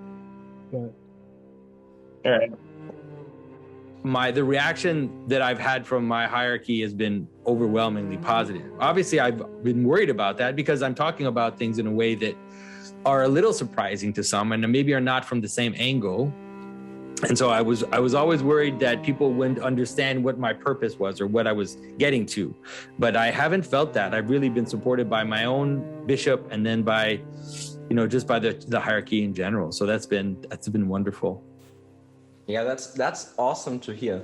Also, I'm not completely surprised, because the Orthodox Church is much more embedded in all of this mysterious stuff, let's say, than the other churches. But yeah, that's really great to hear, and also reassuring, let's say. Yeah, and I do still get some pushback because of the icon of St. Christopher, and I sympathize with that. I totally understand that some priests are not happy that I am making images of that icon or just talking about it, or, you know, posting about it, because it was condemned in a late Russian council, in a council that is under Peter the Great, Peter the First. But the most interesting thing about that is the reason why they are angry about me promoting the icon is actually the reason why I'm doing it. It's because they think that I am demonizing the other, that I am, you know, kind of portraying this idea of the alien as a monster and all of that. And I keep trying, and I keep trying to help them understand that it's a saint. It's like, it's an icon of a saint. And the people that love that icon that I've encountered are people who feel like that monster, right? It's not like I'm saying all these evil monsters. Is that image is actually calling people who feel in them an aspect of marginality, of being misunderstood, they identify with that. And that's like the weirdest thing for people to understand, that you know, some people really do. We all, to a certain extent, have that in us, you know, like an aspect of the gargoyle in us. But I think some people some people in particular feel more that way. And so I think that icon is playing the opposite role of what he thinks it is. He thinks it's pushing people away, but I think it's actually attracting people that are the weird and the strange, because it's still an icon of a saint, and they can identify with the story of not being able to fully fit in, but then nonetheless having a place and having a role to play in that story. So it's a funny situation. Yeah. But I sympathize with people who are annoyed with me. That's like the biggest thing that I've gotten in terms of pushback has been about the icon of Saint Christopher. That's interesting. I thought that if you were to get pushback, I thought it would be because they themselves wouldn't like the icon. Like, I don't like to see this as part of the tradition. I thought that would be the problem, but yeah, I get that too. Well, that's why they don't like it, because it's suggesting, it's because it's talking about the stranger as almost like as a monster, and you know, and also because they don't like the idea of dehumanizing, you know, this idea of kind of dehumanizing people, which is right. They're totally right. It's like they're completely right. But that's the whole mystery of this encounter with the strange, and how we are able to then ultimately find ways to bridge, you know, that's what Saint Christopher ends up being, is a bridge from the inside to the outside. So it does always have a strangeness to it. So yeah. Which is also, I mean, also mystery itself is like part of. I've been talking about that to a friend of mine. Mystery itself is kind of part of being and part of the pattern. It's not like mystery is something that's only not revealed. It's like mystery itself is a stone that fits into the wall or something like that. I think you get what I mean. Yeah, exactly. That there is an aspect of reality which is not properly represented, and because of that, it appears to us sometimes in these types of strange forms, let's say, you know. And so on the edge of the world, you encounter a dog-headed man, but then at the edge of the Holy of Holies, you encounter a beast with 4 wings. It's like humans with wings. I know you think it's not as weird to have a human with wings, but it's still weird. Like, just because we're used to it doesn't mean it's not weird. Like a man with a dog-headed face. It's like those are weird images too. They're images that are pointing to something, like you said, which is not fully graspable in our category. So right. I mean, just think of I think the Ophanim, like these wheels within wheels, which have like with eyes on them. Like what is that? You know. If that isn't good. So yeah, I get what you mean. It's yeah. We're just used to the image of people with wings, I would say. It's more normal to us because we see it more often. Yeah, we see it more often, and we think that it's similar. But it's like a lot of the angels are warriors too, just like Saint Christopher. They're just. It's almost like their reflection. Saint Christopher stands on the edge of the world, and the angels stand between us and God. They stand on the edge, but on the other edge, right? The edge, the bridge between the higher and the lower. And so they both appear as warriors. They both appear as a form of hybrid. But it also makes sense that their hybridity is different, you know, and that they would have something like the head of a human and then the body or the wings of a bird, whereas on the other edge, which is the very edge of the world, then you would have something like the head of an animal on the body of a human. It's almost like the reverse, but it's also showing the place in the hierarchy in terms of strangeness.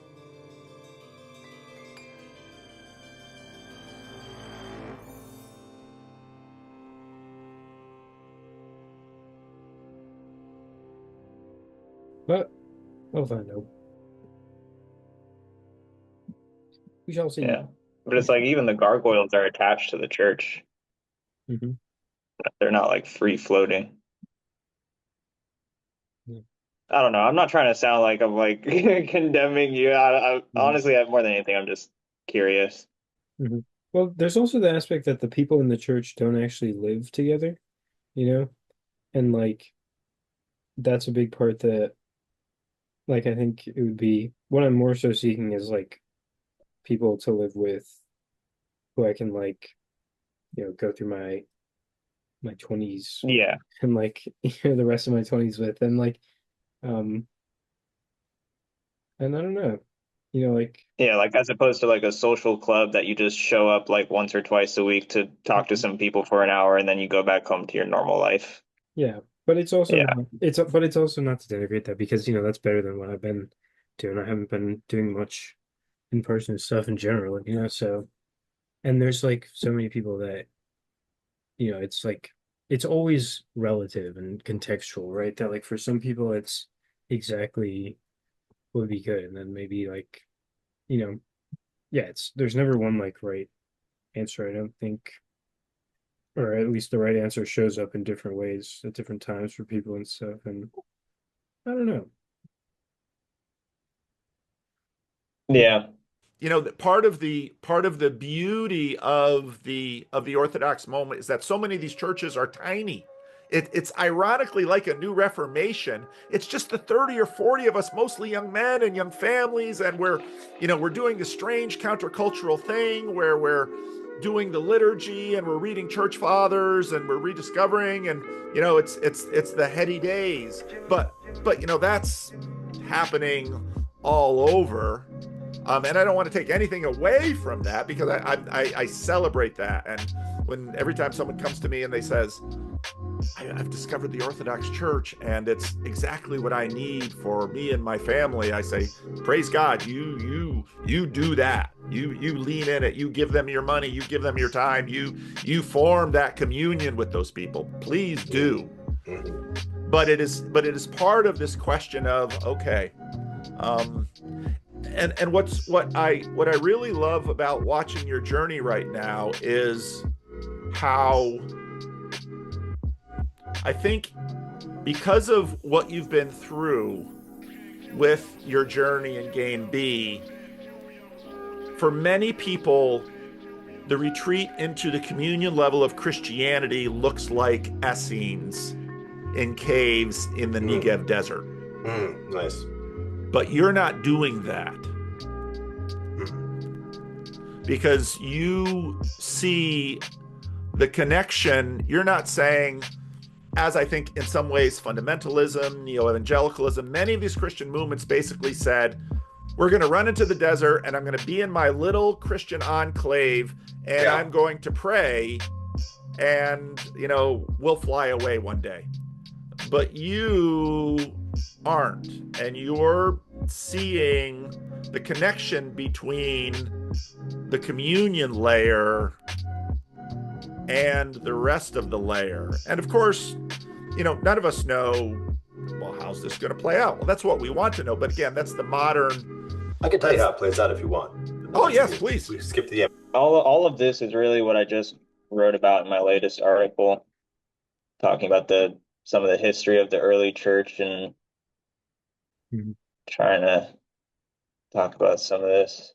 Yeah, like the whole communal aspect of like money sharing and stuff, like that's kind of, in a sense, it's gotten down to just like, supporting the church sometimes, and I don't even know if like that, or maybe that's not even directly related, but just feel like there are some kind of aspects that we're being called to like reconnect with, and perhaps the way in which you're facilitating that is by kind of bringing the Aquarian energies into the church space or something, whereas for me it's like right now is more so kind of investigating those other aspects, like whether it be astrology or money sharing or something, the more something, I don't know. I think we're all doing our thing, and I don't know.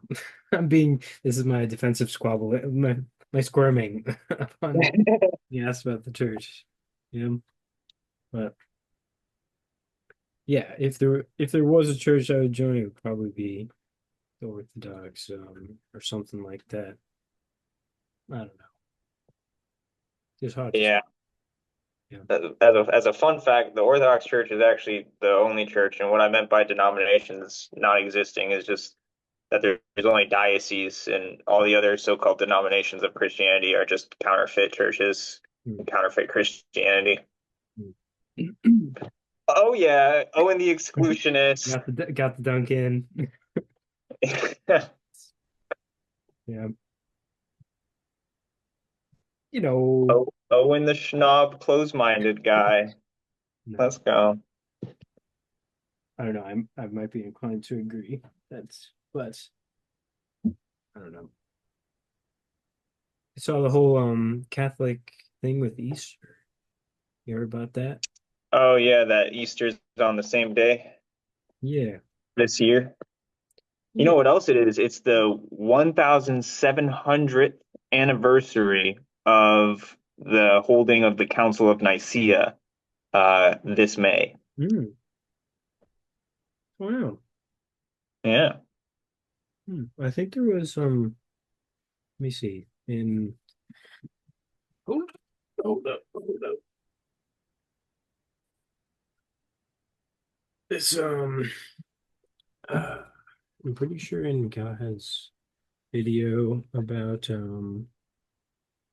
this one talked about how at the council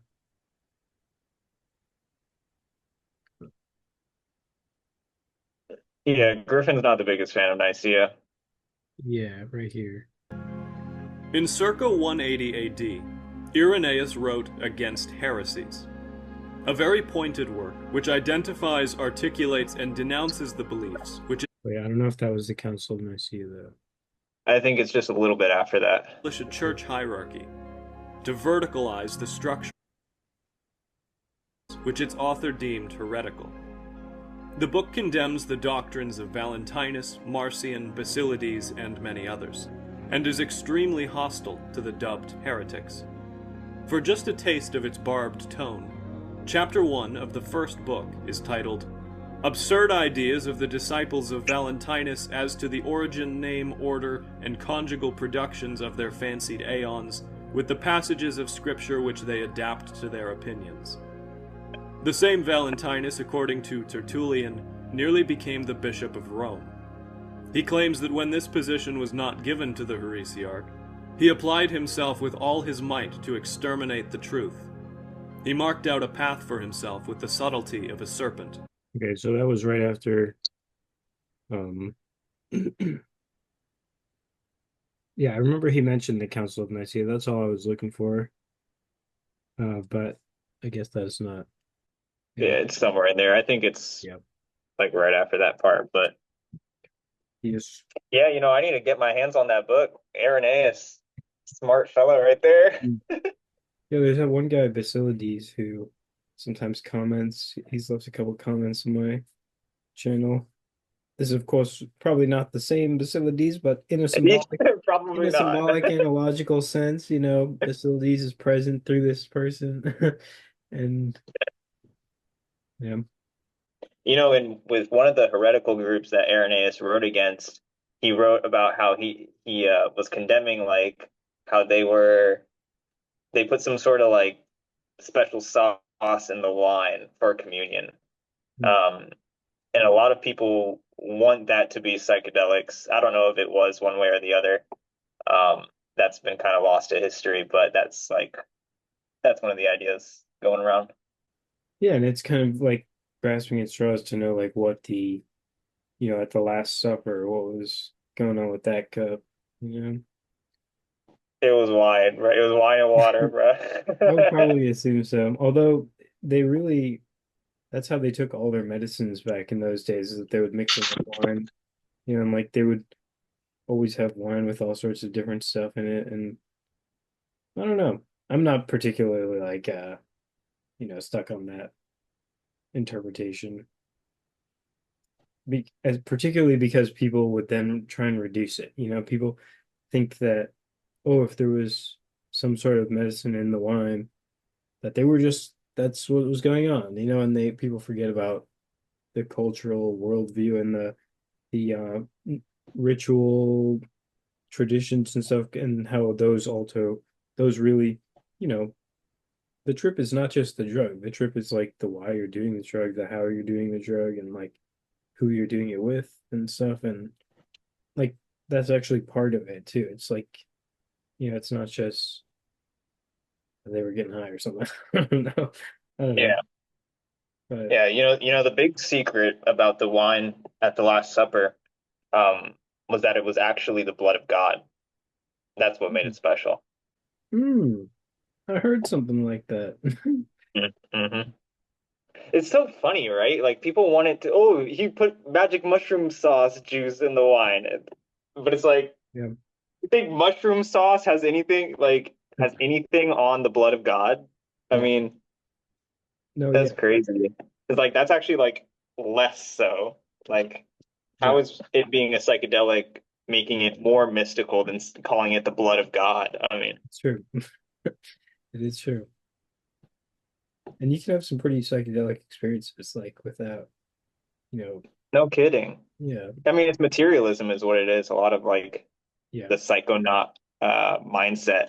They think it's like, oh, this physical thing, it's this thing that I can count and measure and hold that is tangible. That's the magic sauce right there. Yeah. Yep. Yeah, I was just hearing about somebody who was talking about some sort of Eastern, like Hindu monks or something. I don't know. It might have been Buddhist or I don't know the exact lineage, but how they do this thing where they try and lengthen their tongues such that they can like hit this thing that releases like Oh yeah, chemicals I or heard something something. about that. And they're basically just trying to get high on the endogenous chemicals and like like experience this blissful luciferic oneness and like and they like cut their tongues to make them longer and shit. It's like it's kind of they're like drug addicts. and, Yeah, yeah. that's what being under the bondage of the enemy does to a motherfucker.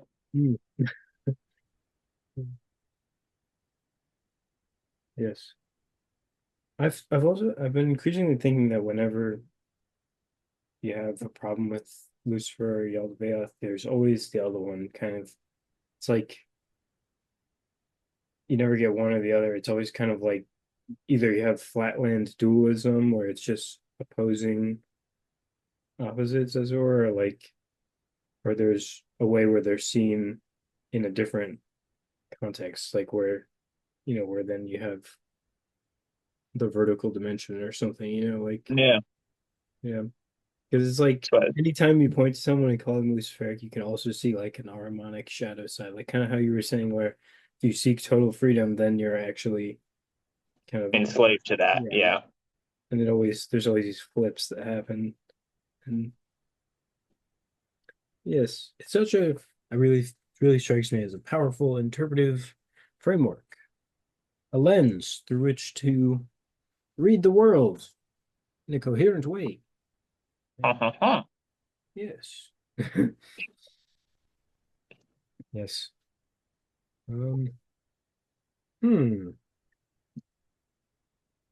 Perhaps we should do a tarot card and then maybe call it. I haven't done one of these recordings in a while. I Yeah. think maybe probably better to like come with I don't know. We were talking about some good stuff though. You got me screaming about the shared story. You got me screaming about the church. Good. Hey man, I'm always there to make you squirm about the church, man. Don't worry, I got you.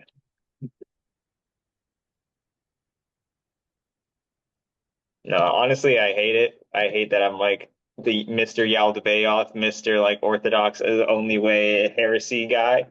But someone's got to do it. Someone's got to do it. It's funny. This one just flipped out while I was shuffling the Four of Swords, and that's the one that the last time I did a tarot reading on my channel was with Sherry for the new year, and that's the one that came up as first. These three. I noticed that's the one that was there earlier, the Four of Swords. This is the bigger deck. Yeah. You see the Four of Swords there. Yeah. Okay, so this is the main one. That's the one I pulled first. This one, I think about truce and like rest and like it's kind of like a intermittent like temporary peace Mhm. and Like a ceasefire. yeah, kind of like that, but also like when the storm has settled, like like the card before this is the Three of Swords, and that's the heart with the swords in it, and it's kind of about like worry and doubt and stuff, and then this one Mhm. comes next, and it's like there because four is Okay. about stability, four, Okay. and Oh yeah. Cool. yeah, Yeah. and so that's that, and the swords is about intellect and speech and truth and stuff. So I also think about connected with truthful speech. Yeah. Yeah, isn't that something else? Maybe I'm wrong about this. Is the TLC not? Isn't there like a good amount of Orthodox people? Yeah, for sure. Yeah, definitely. Right. Yeah. So you're saying that should be Orthodox? I mean, that's just my point. Is like the church is not super turned off to this stuff because more than anything, the people talking about this stuff seem to be Orthodox, And the people are at least from what I've gathered. Yeah, and what is the church? It is constituted by the people, ultimately. It's the relations of the individuals. Yeah, exactly. And yeah. No, I don't know. That's another thing I'm trying to get the TLC people talking with Keelan, so we can get these communities meshing. And yeah, I think that's the move. We get all these people doing the thing. I really like the TLC, or I really like how TLC is doing the events and the live streams, the personal one-on-one conversations and Discord calls and such. And yeah, I don't know. Ideally, yeah, that's what I think. That's the thing. There has to be, whether it's church or whether it's just weekly or monthly meetups with estuary people. I think we definitely have to stress that aspect of things as we sink deeper into the matrix. Yes, we have to be deliberate about it. Deliberate. And very true. Yes, that is that. Dude, maybe a little update about my my grand unified theory of everything. No, just okay. No, just this idea that struck me, that the particular angle of the teleological object, my particular view of the shared story, or something. I was reminded recently of an aspect which I had forgotten. Like this was a very visceral experience at the beginning, and like there's details and particular things that kind of escaped me as I got more jargonized about it and stuff like that. And it was are you familiar with the OG Rose channel? Michelle? Daniel? OG Rose? So let me Daniel pull and them up. Michelle, it's this couple, and they do philosophical conversations. Like if I show you a book that's only 25% done, in a sense it's nothing. I'm showing you nothing because it's not done, right? So one of the reasons why we don't do compounding is because like I can't show you till it's done, but if it's really worth doing, it probably takes 10 years to do. So for 10 years, I look like I'm doing nothing. And in fact, I'm embarrassed, and I don't like going to events because people ask me, what am I doing with my life? And I'm like, this. But when I was like, oh, well, I'm priority. These are my priorities. This is what I'm doing. Priorities can be fig leaves in the garden. I'm naked. Who told you were naked? The other. So let me put on my priority fig leaf and hide. and it's a kind of armor. We are very often putting on armors to defend ourselves to avoid the other, when themos, the real recognition, the really kind of courageous rising to the challenge, requires being lightly armored, or not armored any more than necessary. Like a truly great warrior doesn't go on the battlefield completely clothed in armor, right? They're lightly armored. And a truly skilled warrior doesn't need armor to make up for their skill, right? Well, there's a way in which there are many meta armors. If I throw meta in front of a word and hope it works, you can always do that. Just put meta in front of it. Meta food, meta phones, meta computer, meta salad spinner. There are many things that are armors that we may not realize are armors. Like, priority, we can use as an armor. We can use talking about transparency or communication. All of these can be used as various forms of armor that are very, very bad. The having to be in that liminal place of, I can't really explain it. Or we talk about avoiding reductionism. Like, if you can never do something that can never be explained, then you are probably reduced to the logic of capital or the system or utility or philosophical conversations, and they do live streams where people come on and ask questions. Not only are you given the freedom to express yourself and to share, but like I was talking about this with Aspasia the other day, and she was talking about how her YouTube channel, she really sees it as, and I said the same thing about mine, is like, she really sees it as like a way for her to act on her impulses of curiosity, of like finding someone online and not just kind of lurking in the shadows and like passively like appreciating, but being like, oh, I want to talk to you. And it's like the conversations that come out of that are great and beautiful, but the act of doing that is also instantiating a certain way of being in the world where you actually follow your own curiosities instead of kind of just noticing them passively, and just kind of letting them come and letting them kind of just pass. And I think it's this very like thymotic kind of like energy drive of like, hey, I'm actually going to go and place myself in that forum or that room or that conversation or whatever, because we recognize that we need it to like be human. But anyways, I'll pass it back. Absolutely magnificent. For me, the best use of YouTube is not as content creation, although content must be created to have this function. What you're doing is using your channel to communicate your ground to other people per se, or where you're coming from. People come on and ask questions or raise topics, and pretty epic, pretty dang. What's their name again? It's called OG Rose. And yeah, no, I'm not familiar. Yeah, would recommend. I think I might have. And they did a talk recently about transparency, where they were kind of critiquing transparency as like a a value that people hold up.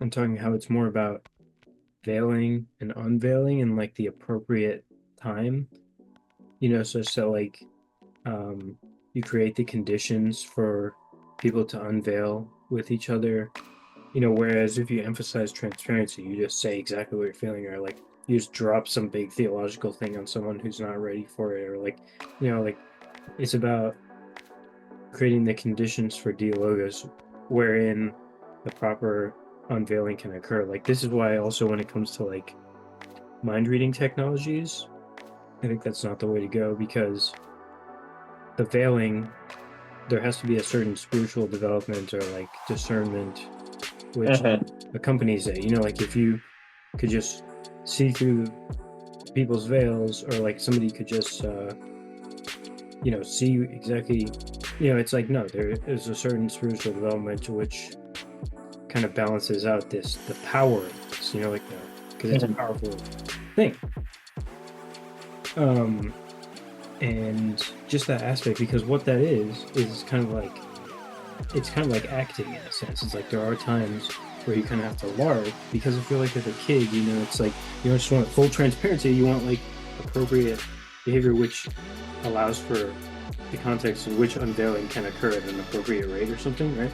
And that's the thing, this acting element, this is the Luciferic the fact that like we can be very particular and deliberate about our actions, you know, like to basically disassociate our language from the felt experience of the body as it automatically is, you know, which is how I think of the arrhythmia. It's like this, it's this balancing where we reconnect the feelings of the body with kind of this articulate, very contrived aspect of conscious speaking, where our feeling, our true being lives, our life lives through us. But it's just the interesting thing about that Luciferic aspect, where it's like you can be kind of magical and manipulative and use magic words, but then perhaps there is a way where we can kind of redeem this faculty or like this technical ability that we have to craft language in a particular way, such that then it's more balanced. It's kind of a diffuse bunch of words, but yeah, just kind of an interesting thing that I've been thinking about recently. Their talk about transparency really reminded me of that, because I've done that a bunch of times, like just overemphasize transparency, like lay stuff on people, and it's like, no, it's about the kind of dance, and you know, it's and then it gets into the whole thing with Leela, how it's like God is, and what is it that when we're really unveiled, it's that we are who we are. Kind of like what I was saying before, is like that's when we are transfigured and the glory of God shines through us, where that can, just like with God, like if you just have unmediated access to God, it could be detrimental. You know, it's like overwhelming beauty, and with the whole Leela thing, like with Abraxas dreaming, it's that like what is it? It's the play, right? It's like an act. The all of life is a stage, like God forgetting that he's God kind of acting. I don't know if I have the connections exactly together, but just this, I remembered, I was basically reminded of how this concept of acting and unveiling, and this kind of, and then you have the idea of apocalypse, how what is an apocalypse, but it's an unveiling, which is kind of inevitable. It's like the veil's coming down and we will see each other for who we are, whether we like it or not, or something like that, you know. And yeah, and the people who are not kind of ready for that or something would be overwhelmed by this transparency or something like that. So just some interesting thoughts. Kind of we got update. Yeah. Throw in my little shill for that kind of complex of ideas, that constellation of ideas, if you will. And yes, any thoughts on that, perhaps? No, it kept reminding me of just what happens in the scripture, like when we first received the tabernacle in like a place to place the holy things, and like it's called the Holy of Holies, it's behind the veil, and how you know, that was part of the tradition for so many years, and then Christ came and the temple veil was torn. And there is something to say about having an incredibly stressful day at work, and basically just, even if you wanted as hard as you could not to show the stress, it's just going to be in your eyes. It's going to be on your face. And then there's also one of Galahad's latest articles is about veiling, and he talks about Saint Mary, and it's really interesting, and like contrasting that with the whore, which is just like totally transparent. Yeah. And that's what is that? So That is Lucifer, and that goes with Lucifer, like I was saying, because you know the beast is Yaldabaoth, but then the whore is Luciferic, like licentiousness, freedom, and liberation of. Right. It's it's super huge that with the divine feminine there is an appropriate veiling, you know, like nice thought there. Yeah. And yeah, I haven't been keeping up with Griffin's articles. Gotta do that. Yeah. I mean, I like to say, what do I like to say? I posted this one time, like something about the divine feminine. I was like, Hang on, I'm sorry. I'm trying to find it. Oh, here he is. Good. The divine feminine remains unrevealed and cannot be known because God is not a hoe. Yes, I remember. I remember you. I think you said that. I love, yeah, I love that line, bro. That came from within.